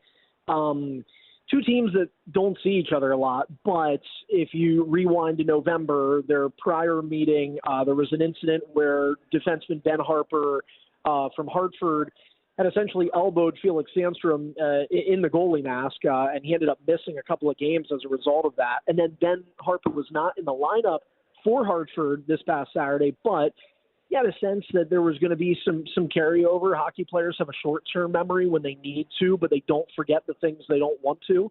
And I think the Amerks definitely wanted to try and exact some form of payback. That being said, I mean, Hartford initiated it. Alex Belzile's their leading scorer. He was at the net front. The horn sounds, and about 2 whole seconds later, which doesn't sound like a lot in real time, but it is. He takes the puck and shoots it in the net. It's a Cardinal sin in hockey. You're going to pay a price. And I don't think anybody expected the price to be 122 penalty minutes spread across both teams, but it got kind of wild. And, that building, XL Center in Connecticut, I mean, it hosted the Hartford Whalers in the NHL in a time where, old-time hockey was alive and well, if you will. And we got to see that resurrected for a night on Saturday. Was it a shot? Describe it, because was Sandstrom already away from his crease? I draw the analogy hey, in baseball, if you're on the mound and you're going to throw at somebody's head, it's going to be on one way or another. And in hockey, what you're describing here, you're doing that. You're kind of asking for it, are you not? Yeah, well, yeah, exactly. So when you're asking for the description of it, I mean, Hartford has it in the attacking zone. Sandstrom, I think I want to say the puck is behind the net. And mind you, I'm not obviously looking at it right this moment, but I'm pretty sure the puck is behind the net when the time runs out in the second period. And so Sandstrom is still in his net 2 seconds after. I mean, this is fresh. And I think the puck got, pushed in front of the paint, and Belzile just whacked it in the net. And again, it was clearly past the end of the period. And then, the other thing I should mention is that he and Sandstrom sort of collide with one another in a shoving match. And in that shoving match, Sandstrom ends up getting his helmet dislodged. So that didn't help things either. And he's starting to get a little frustrated, as one can imagine. And then, there was I'm trying to think of who was at the front of the net. I want to say Jagger Joshua was there for us. Vsevolod Komarov was there, and then all of a sudden everybody started fighting but spreading out to do it. So Kolarov took his man into the corner. Slaggert was with his guy around the mid-slot area. Jagger Joshua and his guy got drug out to center ice. Then there was a fight on the far corner. I mean, it was, as you said, pandemonium, chaos, call it whatever word you want to, but it was definitely a throwback game. Well, we had Coach on with us in late November, and Frank, one of our listeners, challenged us, hey, ask the coach why this Amerks team allows physical teams like Laval and Hershey to push them around game after game. It feels like it might be a coincidence, but it feels like from that moment, this Amerks team has kind of altered their identity slightly. Yes, they can play that game where you need them to score, and they're going to be finesse and they're going to be fast, but they can also rough some people up and play the physical style that I think you need to be able to play in the AHL if you want to ultimately win the Cup. I think it's not just the AHL, to be honest with you guys. I think it's any league, and one thing Leo's done a good job of is he'll cross-reference to, a team as recent as the Florida Panthers last summer winning a Stanley Cup. You can look at the Amerks stats, and they're a highly potent offensive team. They don't give up a lot defensively. They've got a great structure in their D zone. But Leo is not concerned about having a 40-goal scorer on his team. He's not concerned about, yes, we have 3 All-Stars going to Coachella Valley with the addition of Brett Murray yesterday, but, he doesn't want that star-studded just lineup that can score you to death, because those teams are often the teams that fall when the playoffs come. And I do think we've seen situations where the Amerks, and honestly, I think it even happened a couple of weeks ago in Syracuse, where their hands get tied against a team that wants to be physically engaging and imposing and wants to play that more gritty style. I think, if we're just calling it for what it is, that was probably the biggest difference last year in the series against Syracuse, that the Crunch ended up winning in that opening round of the playoffs. I don't think the Crunch were the more talented team on paper, but they were willing to go to the areas that maybe Rochester didn't want to as much. And you have seen that switch turn here. This team knows that if they need to be combative and they need to win a game 2-1, but in the process, throw 50, 60 hits throughout the contest, they're going to do that, because it's not just the American League, it's the National Hockey League, it's ECHL, it's hockey in general. The teams at the end, the team at the end that has a championship is often the team that was able to absorb most of the black and blues and the bruises and also give them out. Yeah, we're talking to our guy, Andrew Mossbrooks. He'll be on the call tonight with Don Stevens, Amerks, and Utica. Andrew, this is going back a few years, but just to draw the analogy, when the Sabres were getting the postseason, you had Ryan Miller in net, and I remember a game in Boston where, who was it for the Bruins? It was their tough guy. It'll come to me later. He went to Edmonton later. Runs over Ryan Miller. There's no response. Okay. Now you look. I'm bringing that up because, you brought up Harper and how this was remembered, running Sandstrom, and it was a play that, looking back in November, I think not everybody kind of realized. It was kind of away from the play, and then you kind of it was one of those like, wait a second, we see these guys, we're going to need a response. What do you think about the decision? And mind you, Felix Sandstrom has been playing pretty well, but for Leone to put Sandstrom out there Saturday night, I just kind of loved that and said, hey, gentlemen, here we are, and we're ready for this next round. Yeah, so I'm trying to think. I don't know that Leo's mindset was necessarily, I'm going to put Sandstrom out here because he played this team and this thing happened, at this point, 2.5 months ago. But I do think that the players in front of him, they remember. I was talking with Brett Murray earlier this morning, and he cited it when I asked him to kind of recant Saturday. That was the first thing he mentioned, is he said, one of their guys hit Sandy back in November, and, we remembered that. I don't know that the goaltending decision really mattered in that one, to be honest with you, Danger. But I do think that, probably Sandstrom himself had a bit of a chip on his shoulder. He got the win in that game in November, but he didn't finish the game because he had to leave early with the injury. And obviously, he's, as you mentioned, had a stellar season that was now on a career-high 5-game win streak after that 26-save victory Saturday in Hartford. And I think he wants to keep rolling, and I think for the Amerks, it was their final meeting against the Wolfpack, at least in the the regular season, although I don't think Hartford's in a very envious spot right now when it comes to their playoff aspirations. But yeah, I think for Rochester, it's just, hey, we took care of business. We had to get our hands dirty. But, we closed that chapter and open a new one tonight against Utica. Milan Lucic, by the way, that was the Bruin that I couldn't think of, right there. That was a play that, and I remember thinking, boy, the Sabres aren't responding. The Amherst certainly responding. And, you get Utica. You heard it in the soundbite there. Utica was we were all pointing and laughing at them at the beginning of the season, not able to win. But it's a long season, Andrew. A little different team that the Amherst are playing here tonight. Yeah, and I think one of the biggest things, and I asked Leo about it this morning, is I think Utica's made some changes defensively, and it actually starts from their neutral zone down. So they make it harder to enter the attacking end. They really clog up the middle of the ice, and then if you are able to get past that, they're just so aggressive on the forecheck that they handcuff a lot of the creative talent that the other team's offenses have had. Nico Dawes is their goaltender tonight. Isaac Poulter, who's their number one, has been up in New Jersey. Brian Hallinan, who's their leading scorer, is also up in the NHL with the Devils. So for a team that's missing, truthfully, two of, I would argue, their biggest players on the team, maybe two of their top three, top four players, they're doing really well by just playing team defense. I think, I mentioned Hartford and their playoff, aspirations. I mean, Utica, that's still a heck of a hill to climb for them.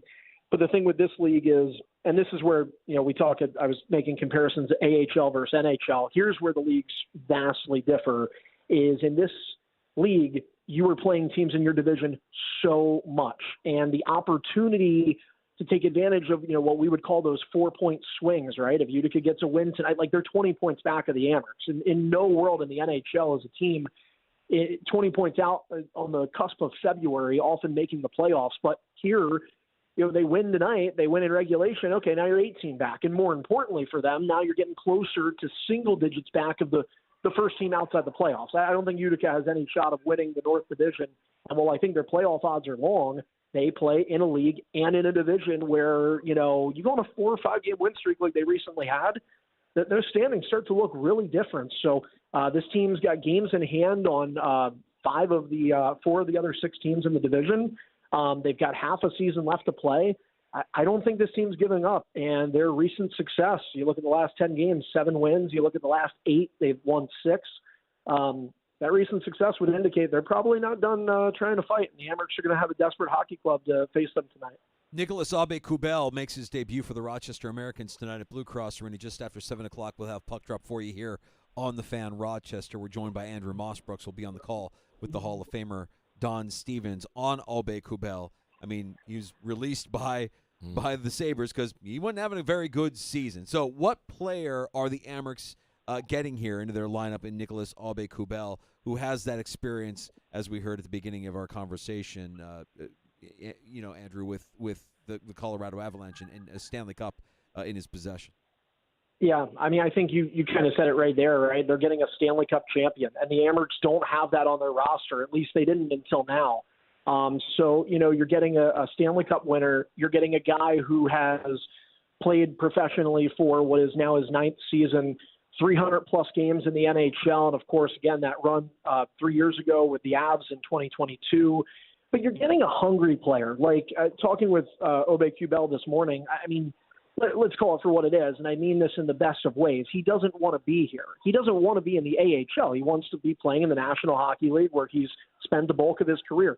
But he also has the right mindset of understanding that while I'm here, I can make the most of it to make sure that I earn that opportunity again. And we've seen this happen before. The Sabres did it last year with Jacob Bryson when he was in Rochester, and he found his way back to the NHL. So I think with the right mindset, Aube-Kubel can be a big contributor. Obviously, hey, the future is in a crystal ball somewhere that none of us have been able to uncover. I don't know if he's going to be here for a week, a month, the rest of the season, but, he's had a lot of success in the AHL.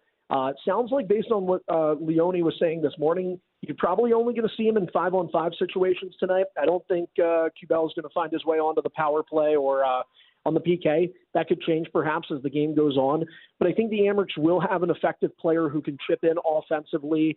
He's got a nice frame to him as well, 6 foot, just over 200 pounds. He's not afraid to be physical. His breakout year in the AHL which was forever ago, but this is what kept him up in the National League, was in the Lehigh Valley Phantoms organization, 17-18. He had an 18-goal season. He had almost 90 penalty minutes, too. So he's going to probably present more of that Swiss Army knife mentality where he can chip in offensively, he can be aggressive on the forecheck, he can get gritty if they need him to. I think the Amerks will see Aube-Kubel as a very strong complement to their lineup tonight. So Friday night, Syracuse coming in as well. And here in the sports bar, Andrew, we love some hot uniform talk. Can I get a review on the Riverway sweaters the Amerks will be donning here? Yeah, I think, well, first off, I just think collectively our specialty jerseys have been awesome. The first word I was going to say, I'm not allowed to say on air, so I had to stop myself. I love our jersey designs this year. Our graphic designer, Nick Prinzing, does a remarkable job with just making so many concepts come to life. Primary white jerseys, that's what the Rock the Riverways are going to be. I love the tie-in and the connection to the city. Last year, and the other thing too is, last year we had something similar to this with the lilacs and kind of that off gray. Sort of gave me Washington Nationals vibes, and you guys know I'm a baseball guy, so that's where my reference comes in. But these are awesome. It's just another specialty jersey, one of many, I believe 7 that we're going to be wearing throughout the season. And so, yeah, I think it'll be another great night for the funds as well, because we're going to be benefiting the American Diabetes Association Campus Fire with proceeds from our auction on Dash, which is live now, by the way. Overall, great cause, cool sweaters, and hopefully a great win to close out January. Yeah, don't sleep on the Salute to Service sweaters from earlier this year. Those were mint. They were yeah. unbelievable. So nice, and they do a great job. You're right. Friday, we'll look for that at Blue Cross Arena with the Amerks hosting the Syracuse Crunch, joined by Andrew Mossbrooks. You'll hear him tonight on the call just after 7 o'clock with Don Stevens as the Rochester Americans are home against Utica. 7:05 puck drop. Andrew. And Andrew, remember, they grease the polls there in Philadelphia. If you end up winning, you can't go back. But congratulations to your Eagles and everything else in Philadelphia. Hey, man, right now you hope that we're spoiled, but obviously you've got to overcome Taylor Swift. So that's it's a hell of a battle for them. They've fallen on the short end, as have the Bills before. So hopefully some different fortune here, and then if we can get a Super Bowl, we can start moving forward to spring training and getting ready to chase a World Series. Good time to be a Philadelphia Eagles fan, too, with the rest of the country wanting to see Kansas City lose. Yeah. Everybody's an Eagles fan for the next couple of weeks. Andrew, great catching up with you, bud. Let's do it again soon. Absolutely. Thank you both, guys. You got it. Andrew Mossbrooks. You'll hear him tonight in the booth with Don Stevens as the Amerks host the Comets just after 7 o'clock here on the Fan Rochester. Yeah, it's see how this team kind of, after that big emotional win. And look, Hartford's not really that good. You look at the standings, they're probably not a playoff team at this point. But if a team fires the puck at you that way, you can't not look the other way. Yeah, the answer was great. It was what you wanted to see from the team. And hearing Mike Leone say yesterday when we were talking to him that, it was a fun bus ride home. I'm like, yeah, I bet it was. That's how locker rooms are forged. That's the kind of experience and the kind of event that draws everybody in together, draws in a closeness. Looking forward to seeing what Aube-Kubel has left in the tank, see what he does for the Amerks tonight as well. Again, just after 7 o'clock for that call here on your proud home of Rochester Americans hockey, the Fan Rochester. We're going to take a break. The Bills made a couple of moves we can get to. We'll get to happy hour here in just a couple few as well. We have time for your calls if you want to join us, 585-866-4FAN, 866-4326. You're listening to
everywhere. The sports leader, 95.7 FM and AM 950. The Fan, Rochester.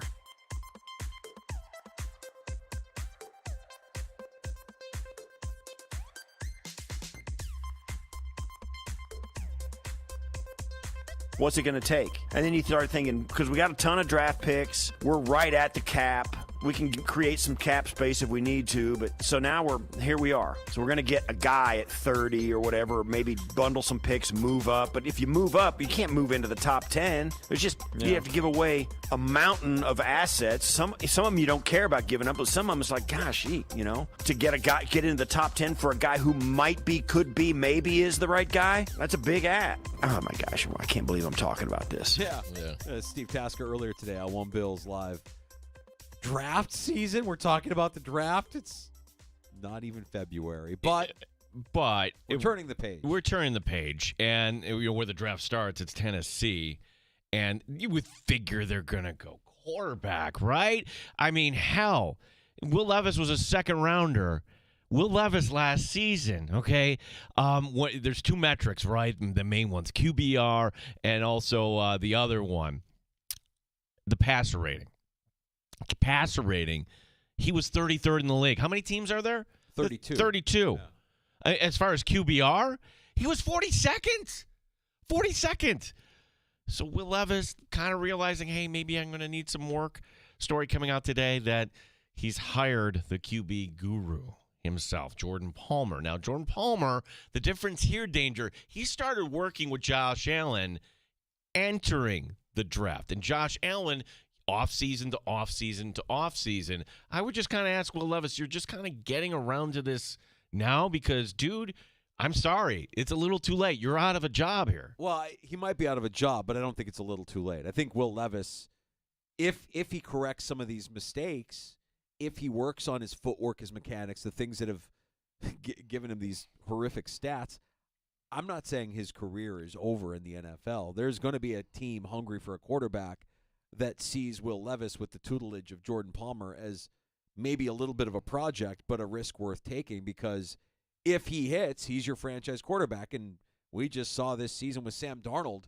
It might not happen in year 3 or 4 for Will Levis, but it might eventually happen if he gets the right opportunity and if he keeps working his craft. I loved hearing this story. I'm not a Will Levis fan per se, but I'm a fan of quarterbacks, of franchise quarterbacks. Well, I guess you give him credit more over Zach Wilson. Zach Wilson kind of hung his head. Okay, I guess I'm going to be a backup. Now I'm in Denver and I'm a backup here. What is Zach Wilson doing to kind of stay in this league? Right? Yeah. Maybe he is, maybe he isn't. I'm not really sure. They make this public, and Will Levis has good people around him to make this public to let all of us know as fans and other teams know, hey, don't forget about me. I am going to work at getting better. I'm going to work with the best, and hopefully I can have a redemption story somewhere down the line. Well, if anything, probably you know who likes this?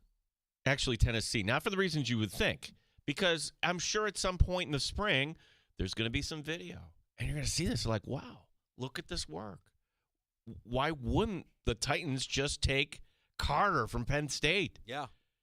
Well, now if you're a team that wants the quarterback or wherever, Tennessee has a lot of options. We just can't say, all right, it's going to be Cam Ward at number 1 overall, let's say. Correct. Yeah, no, it'll be interesting to see how it develops here. And all the word out of Tennessee has been that they're not really ready yet to close the book on Will Levis.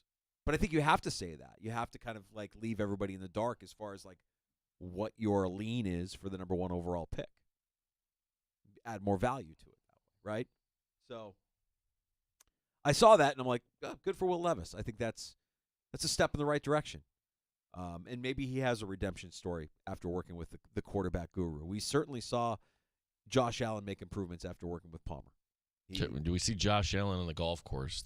I'm thinking yes. This weekend? Yeah. I don't know, man. Wrist injury. No, I'm kidding. I think we'll see him on the golf course. That's a big Pro Bowl. No, I'm going to go golf. The Bills did make a move today. They re-signed, their exclusive rights free agent, offensive lineman Ryan Vandemark, a 1-year deal. Vandemark, 2 starts this last year. He's been good when he's been asked to step up. Yeah, and they also brought back Zach Davidson.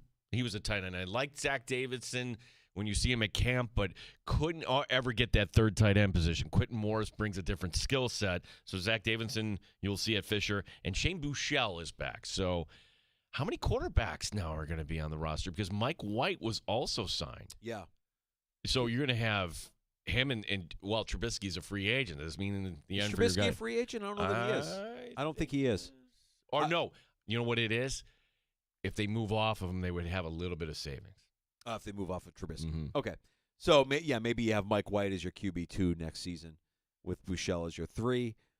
If you do keep Trubisky and you don't move off of him, then Trubisky's your 2, and we have a camp battle for QB3 that we'll be paying close attention to. Give me a kicker battle next year, too. I know Tyler Bass pulled it together down the stretch, but how many players from the practice squad got signed to futures contracts today, Gino?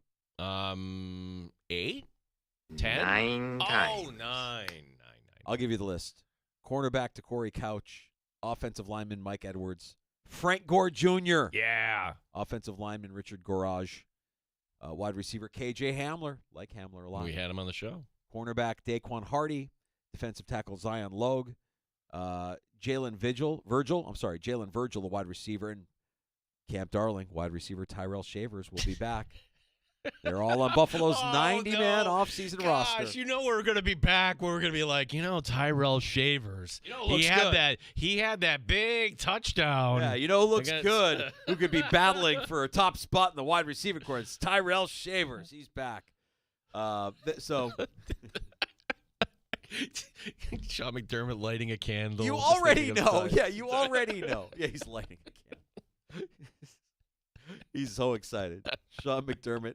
It's the first thing he's going to mention tomorrow at his press conference. Well, we're excited for 2025. We signed Tyrell Shavers to a futures deal. It's like the scene in 40-Year-Old Version with Sean McDermott lighting the candles, but it's instead of the video of what was it, Everybody Loves Raymond, it's just Tyrell Shavers highlights he's watching.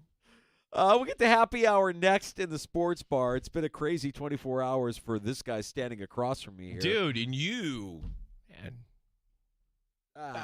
No. I don't like to talk about myself, but maybe just this once. Just this once. We'll get to a round of shots.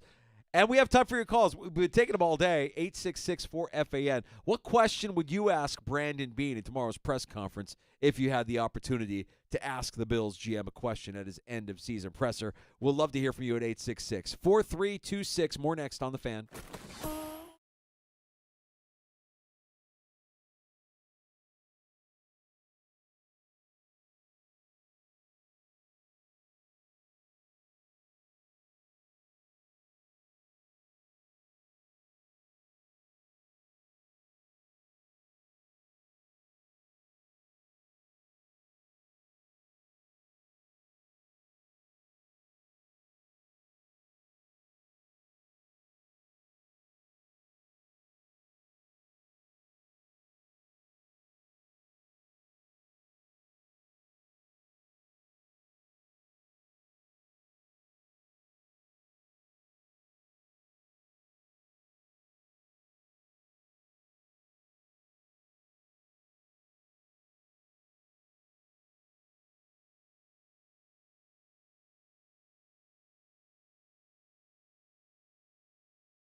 92.3 Rochester. The sports leader. 95.7 FM and AM 950. The Fan, Rochester. An Odyssey sports station. The Fan, Rochester. Sports update. Determined to have their season-ending press conferences tomorrow, which you will hear during One Bills Live from 1 to 3. Steve Tasker, co-host of that show, looking ahead to the offseason. Now you're thinking, okay, let's get guys who are already proven. Let's get them. Let's make a trade. Let's get a, what'll it take to get a guy like Myles Garrett? Or are you going to go down the route of Khalil Mack? Now you're thinking, okay, who's out there and what's it take to get one of these guys off their team? What's it take to get Max Crosby off the Raiders? Pete, Carroll, what do you think, bro? Hockey night tonight in the Flower City. The Amherst looking to make it 2 in a row. Utica coming back to town. Don Stevens and Andrew Mossbrooks will have the call beginning at 7. The Sabres had not one, but 2 players last night get hat tricks in the win over Boston. Rob Ray will go into the Sabre Hall of Fame coming up on Friday when the Sabres take on Nashville. Gene Battaglia, the sports leader, the Fan, Rochester.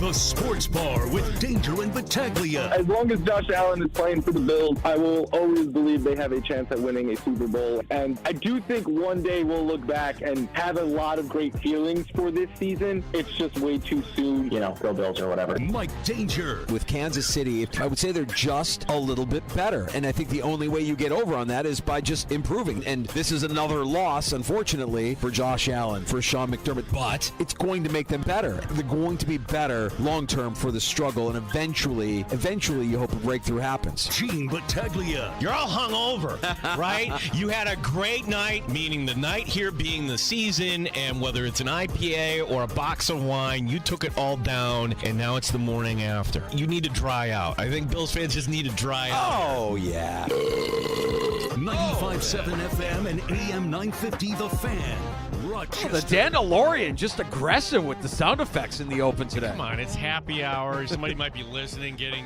dinner ready. I know. Nobody needs to. Excuse me. Sorry. Trent Belke was stopping by the sports bar earlier. We welcome you into happy hour. Yeah, we're 12. Danger and Battaglia, glad you're with us. For the top 20 programmer in the top 40 format, Mike Danger named today by Barrett Media, top 20 programmer, not in Rochester, not in Western New York, not in New York State, in the nation. Have you heard you doing fart jokes right now? I don't know if you're in the top 20. I'm sorry. I'm in the top 20 because of the fart jokes, okay, pal? Farts equal ratings. Farts equal ratings. Never forget that. The great Howard Stern used to say that all the time, and I subscribe 100%. Farts are funny. There's nothing funnier than a fart. For folks who don't know, Danger does this show as a second job, as do I. Mike Danger's full-time job is that he programs top 40 stations across the country, a few of them down in Virginia. And one you know very well here if you live in Rochester, whether for 1 year or your whole life, 98 PXY. And for 98 PXY, Mike Danger, a top 20 programmer in that format in the nation, going against guys from New York, L.A., Chicago, and granted, they're all kind of there. But as far as a small market cracking the top 20, buddy, I think I was the smallest market out of everybody on that list, which is why I was completely floored when I saw it, because it was sent to me by a friend.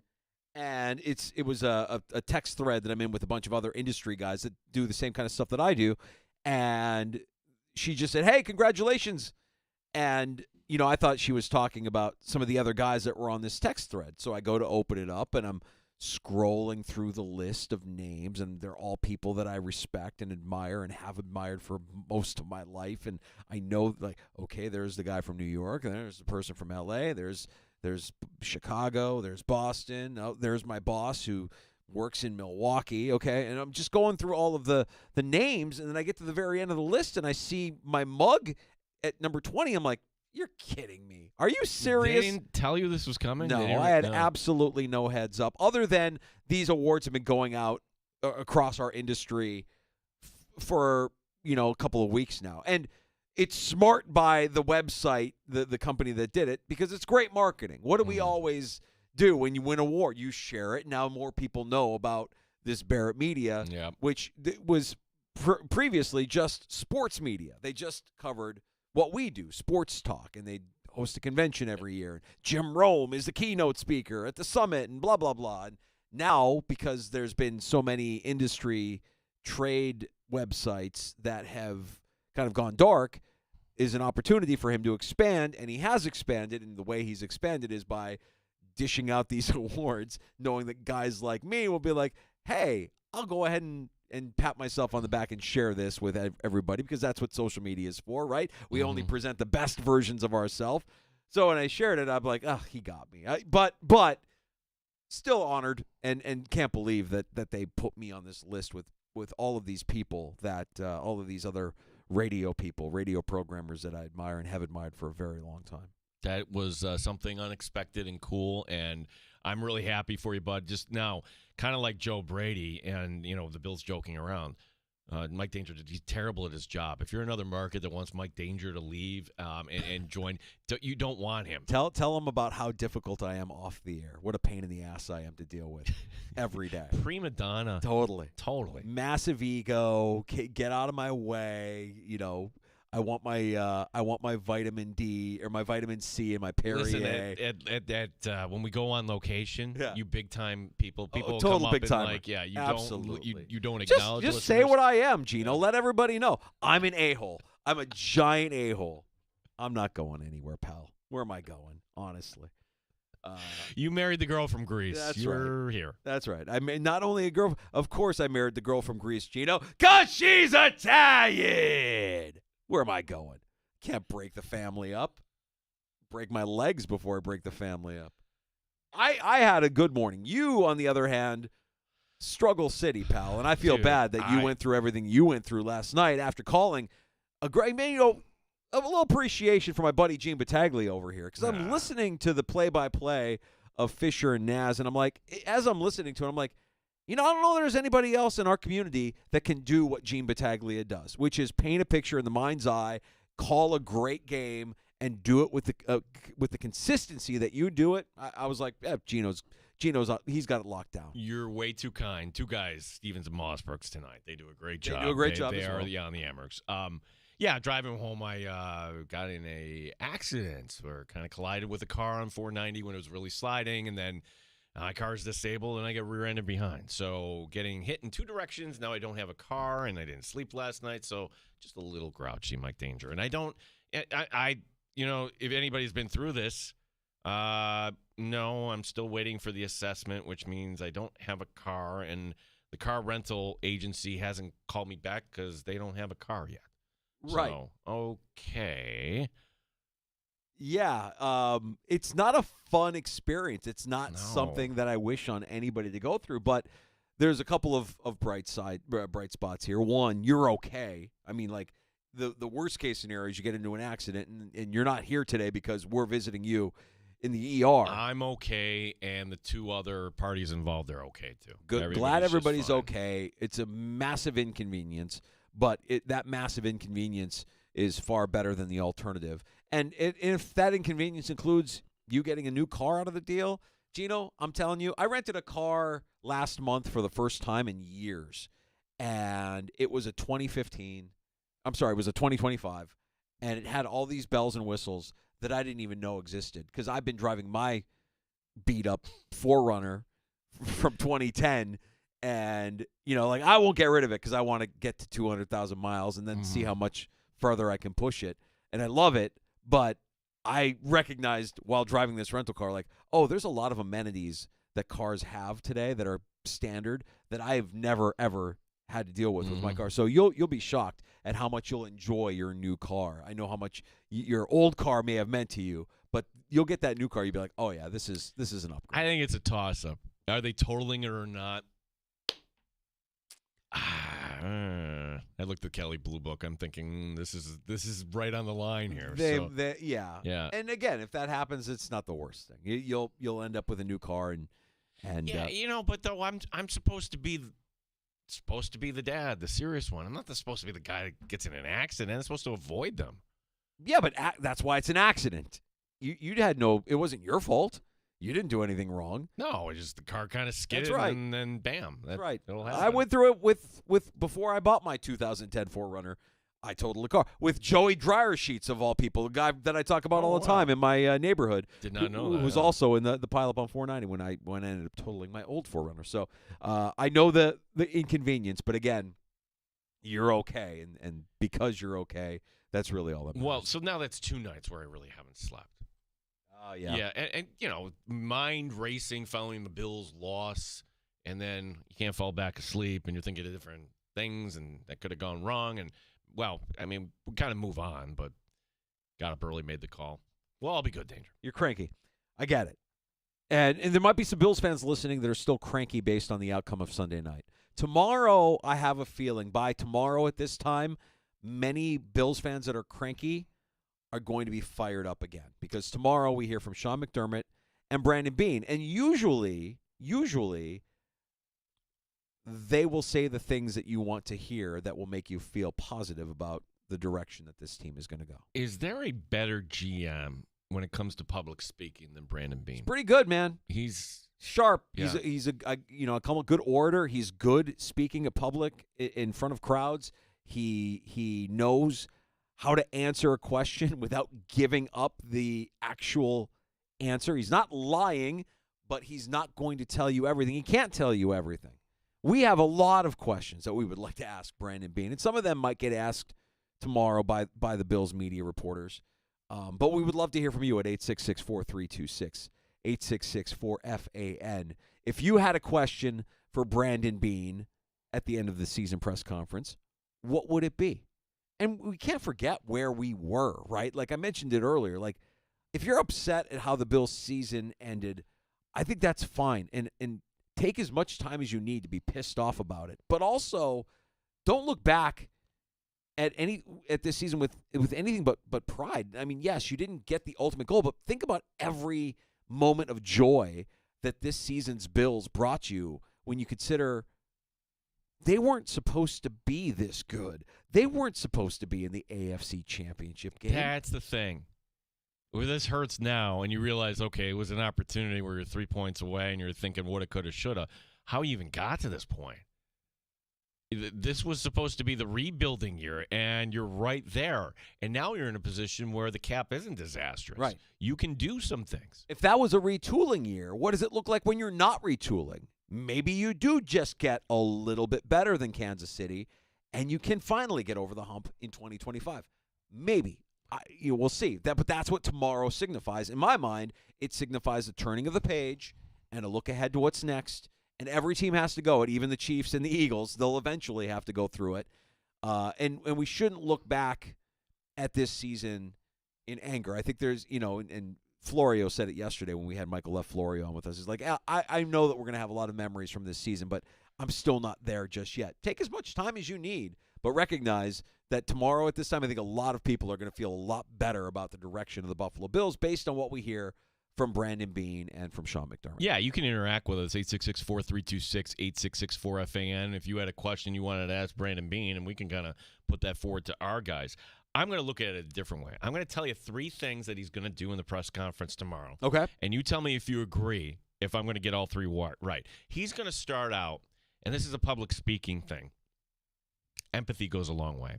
Goes a long way in sales. So with that, you start off talking about how much pain you're in, how much the guys in that room are disappointed, and that will resonate with the fan base. So I think that is a good place to start, and they'll get everybody going. Just saying, "Hey, you are in pain. I'm in pain." They'll both start there. I think that's a given. Yes. Yeah. This one, I swear, we're here every single time because somebody will ask a question. Hey, what about this free agent? Or, hey, what about the idea of trading for Myles Garrett? Something along those lines where he'll say, we'll take a look at everything. No stone will go unturned. We will always have, if it will make our team better, we will take a look at it. Mm-hmm. That's the one thing. It will make our team better. We'll take a look at it. Correct. The third one, Danger, and this is where I think this is debatable, but I think he's going to say this, but he's not going to mean it. No big swings. Said that 3 years ago when Von Miller came into the fold. Yeah.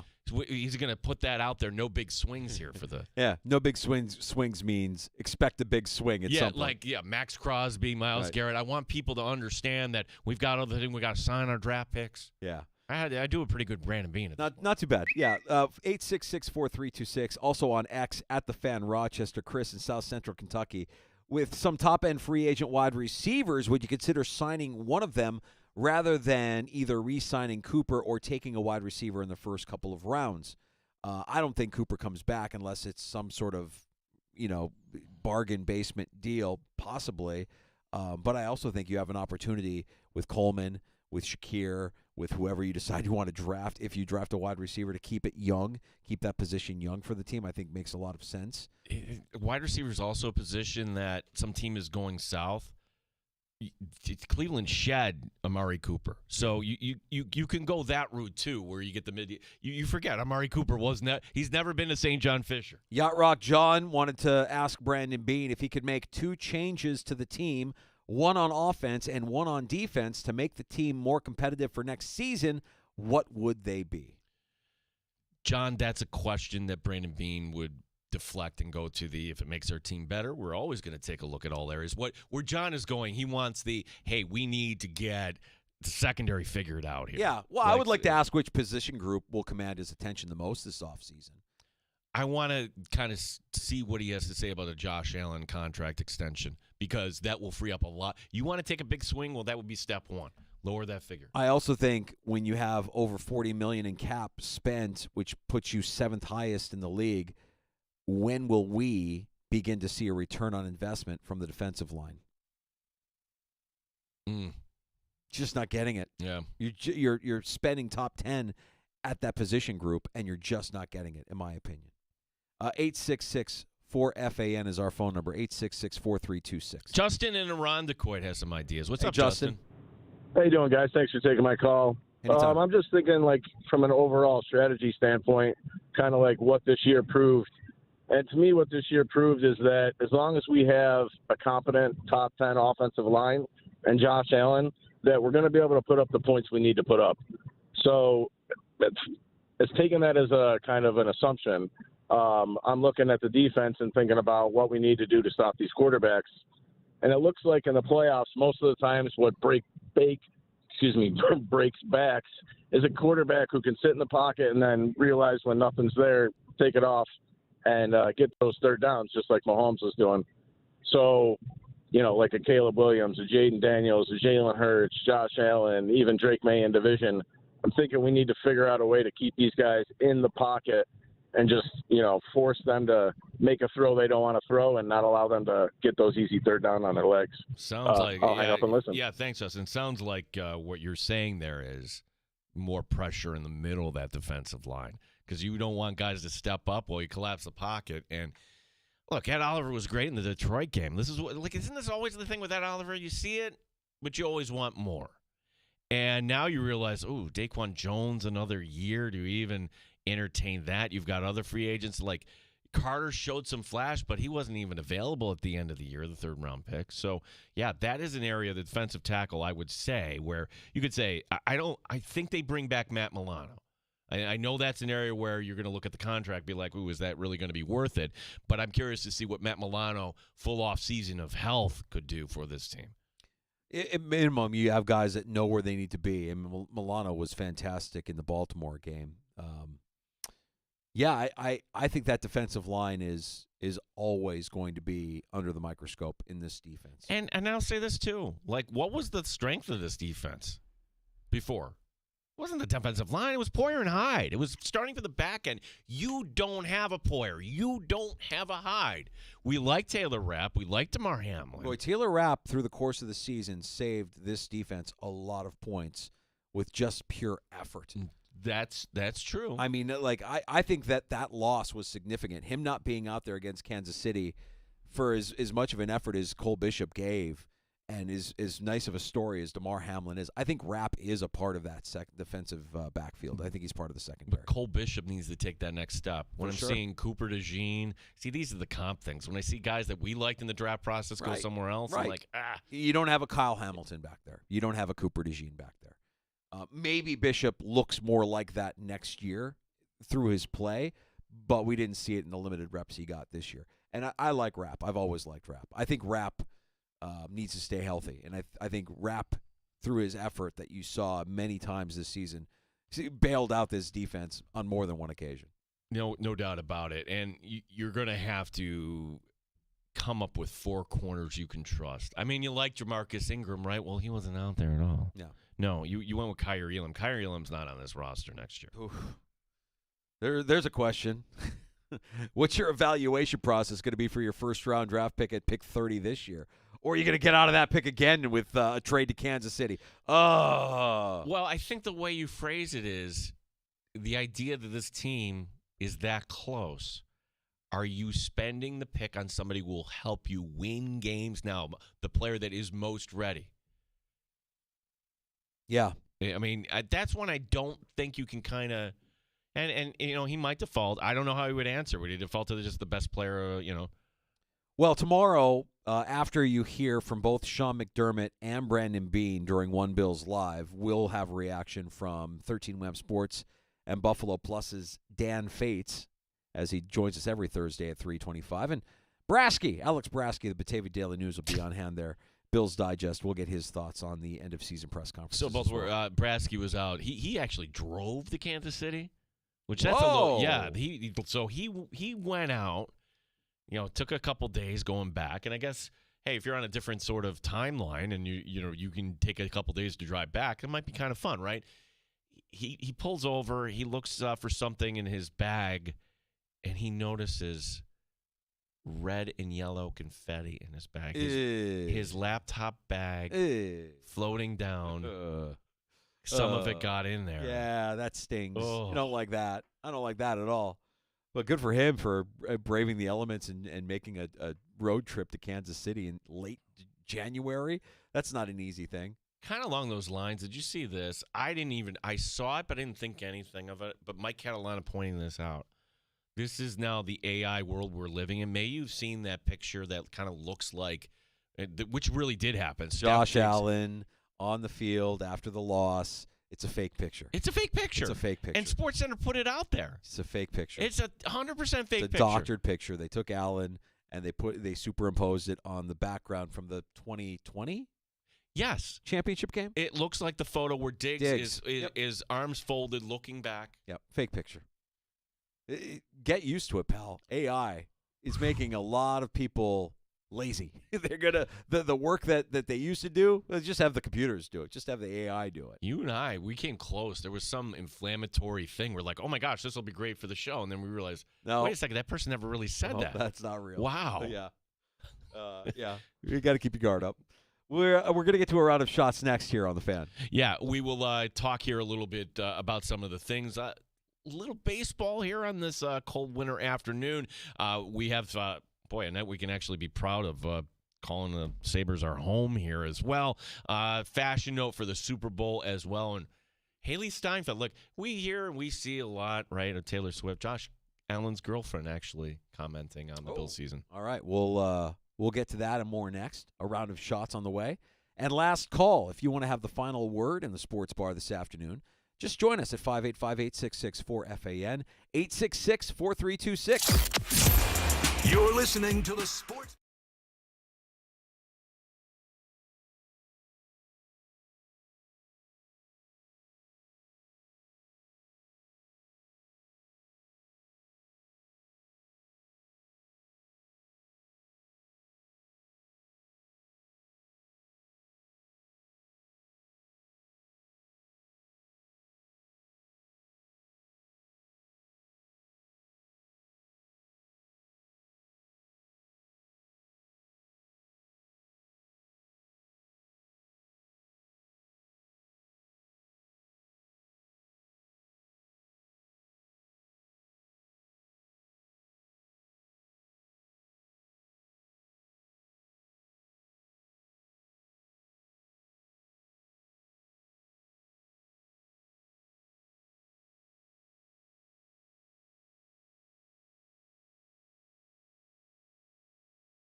Hockey night tonight in the Flower City. The Amerks looking to make it 2 in a row. Amerks head coach Mike Leone pointing out this is a different Utica team. I mean, they've won 7 out of 10 games. They beat really good teams. It's a lot different team than we've seen in the past. They're playing really good hockey. They're dangerous on the power play. They're scoring a ton of goals. I mean, they went to Syracuse, probably arguably the hardest place to play in the league, 1-2-1. They're playing really good hockey right now.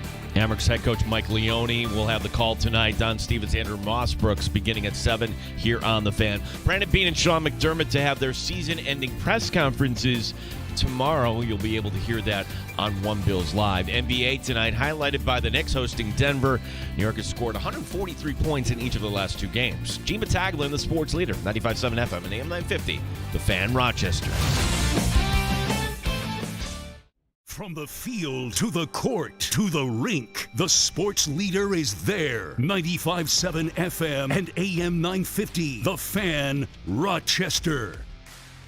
Last call coming up before 6 o'clock. If you want to join us to have the final say in the sports bar, 866-4FAN is the phone number, 585-866-4326. It's time for a round of shots. Prior to last night, the last time the Buffalo Sabres had not one but 2 players score a hat trick in the same game, it was against a team that no longer exists, the Atlanta Thrashers. January 18th, 2008.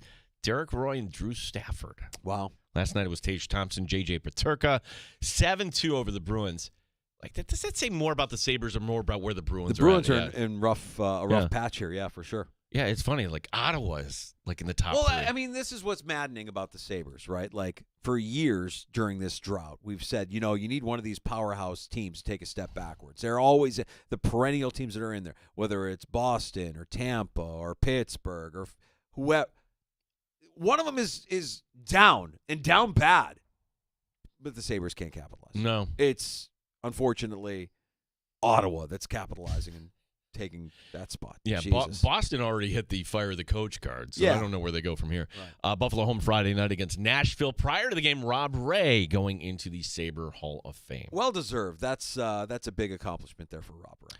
An 18-year-old Temple student has died. This after falling from a light pole celebrating the Eagles' NFC Championship win. Tyler Sabapathy was amongst the fans celebrating in the streets of Philly.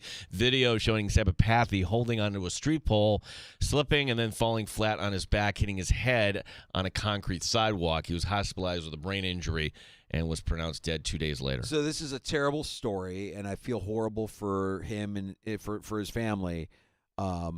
Does his family sue the city of Philadelphia? And I hate that my mind is going there.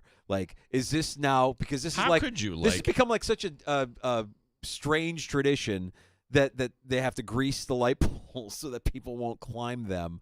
But that's just where I feel societally that's where my mind goes now. This is terrible, this is tragic, and yet there's a part of me that wonders if the family will go and say, hey, the Philadelphia didn't do enough to prevent our kid from climbing a light pole and cracking his skull on the sidewalk. Well, that's going to be one of the things you will see where they get out the Vaseline or whatever it is. Yeah, they grease up the poles. Yeah. The team with the highest value in Major League Baseball, according to Forbes, that's the Yankees, $7.5 billion. Next is the Dodgers at $5.5 billion. Danger, I'm just pointing this out to put into context a quote that Yankee fans are going, what? This is from Hal Steinbrenner. When talking about the Dodgers spending spree, quote, it's difficult for most of us owners to be able to do the kind of things that they're doing. We'll see if it pays off. I like worth more. The Yankees are conjuring up favor with other owners. What? The Steinbrenners are the owners of the people now, clutching their pearls. My goodness! With the luxury tax this year, the Dodgers' payroll will exceed $500 million. That doesn't count the deferred payment. I think it's remarkable that we're talking about the 2 most valuable teams in Major League Baseball, and the gap between number 1 and number 2 is not a couple $100 million. It's $2 billion. $2 billion more than the Dodgers. That's how much more valuable the Yankees are. $7.5 billion to $5.5 billion. That's not chump change. That's a wide margin. So why don't the Yankees take this template? If you want Shohei and everybody else, but they don't, they're not engaging here. Juan Soto, hey, I want a suite. You can't have a suite. Now, the Yankees, that being all said, yeah. I think they're a better roster this year. I think that bringing in a new first baseman, I think Max Fried is a good player. Devin Williams, you're going to be excited about as a closer. Yes, he had that terrible ending in Milwaukee, but he was the best closer in the National League. I think the Yankees should win that division easily over Baltimore and Toronto and Boston. Well, it'll be fun to see. I love that they're playing the role of they're the ones that are – even the Yankees are stunned by what the Dodgers have done this offseason. Clutching their pearls. Yeah. So the Eagles are the home team in this year's Super Bowl, which means they'll wear their green jerseys. The Chiefs will be wearing white. Yeah. Hot uniform talk. Just like 2 years ago. But did you know this, Mike Danger? 16 of the last 20 Super Bowl winners wore white jerseys that day.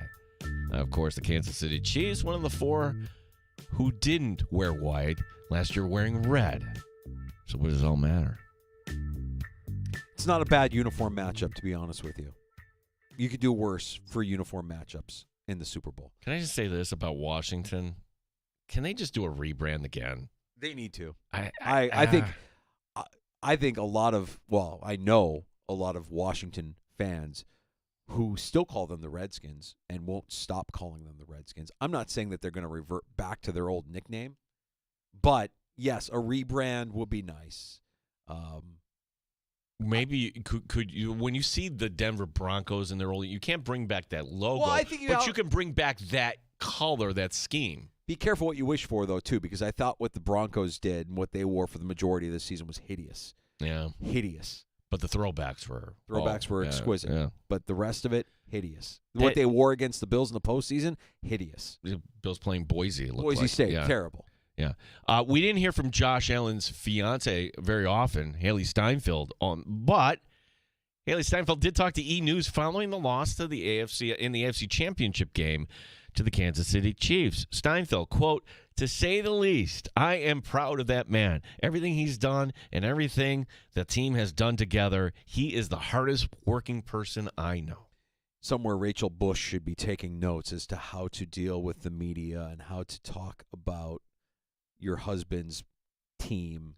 I haven't seen anything. Is she popping I haven't off, seen or? anything recently. It's just the first name that came to mind. It's like when you talk about wives and girlfriends of players who are vocal, she's the first name that pops into my mind because of how vocal she was and how much she engaged and interacted with people, and not always a flattering way for herself or for Poyer.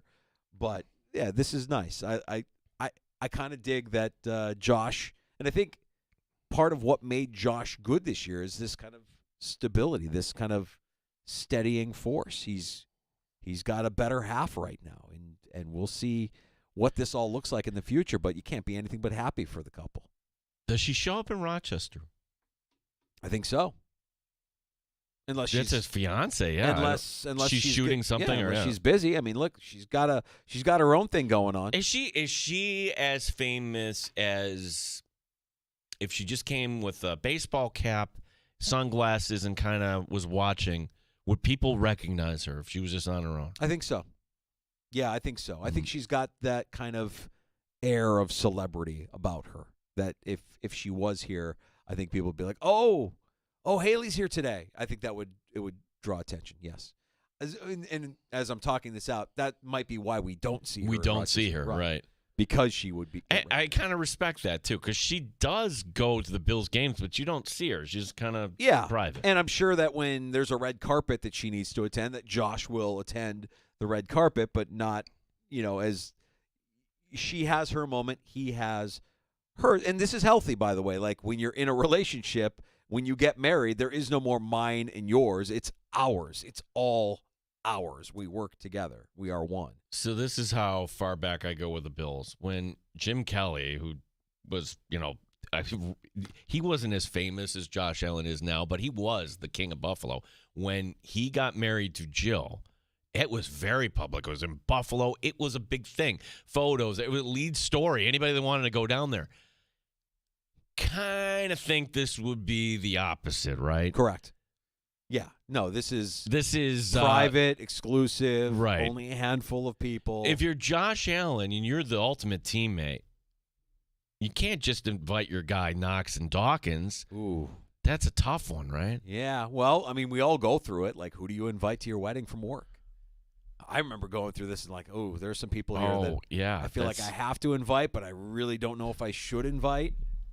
There are some people here that I know my wife is not a fan of that I work with that maybe we should invite, but what do we do? Yeah. No, that part of the offseason I don't wish on anyone. See, that's why I think for Josh, he'd be better off, all right, just go to Maui or somewhere and get it done. Keep it private. Yeah.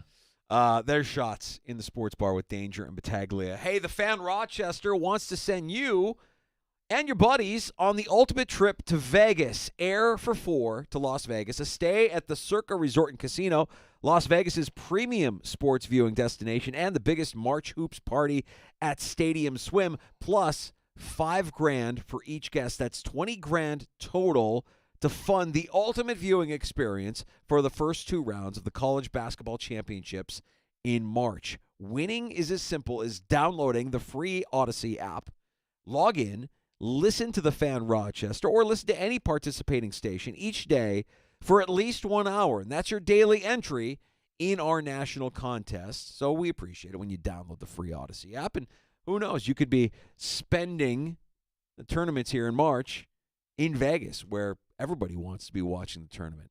Hey, big thank you also to everybody who checks us out on our YouTube channel at The Fan Rochester. Like and subscribe while you're there. We also stream on Twitch at The Fan Rochester as well. You can watch the sports bar every afternoon. Last call is next. You can pull up a stool and join us at 866-4326 and have the final say in the sports bar. 585-866-4FAN.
Bar with Danger and Battaglia on the Sports Leader, 95.7 FM and AM 950, The Fan, Rochester.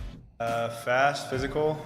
Yeah, I haven't played much this year, but still try to find the game. But yeah, those two attributes. That's Nicholas Aube-Kubel, who makes his Rochester Americans debut tonight on home ice. Blue Cross Arena is the Amerks host Utica, a game you'll be able to hear coming up here just after 7 o'clock on the Fan Rochester. So the team, the Arizona Coyotes, moved to Utah. It happened so late that they really couldn't come up with branding and everything else. So this year they just went with Utah Hockey Club. We now have 3 finalists for the team name when they change it next year. One of them can't be the Yetis.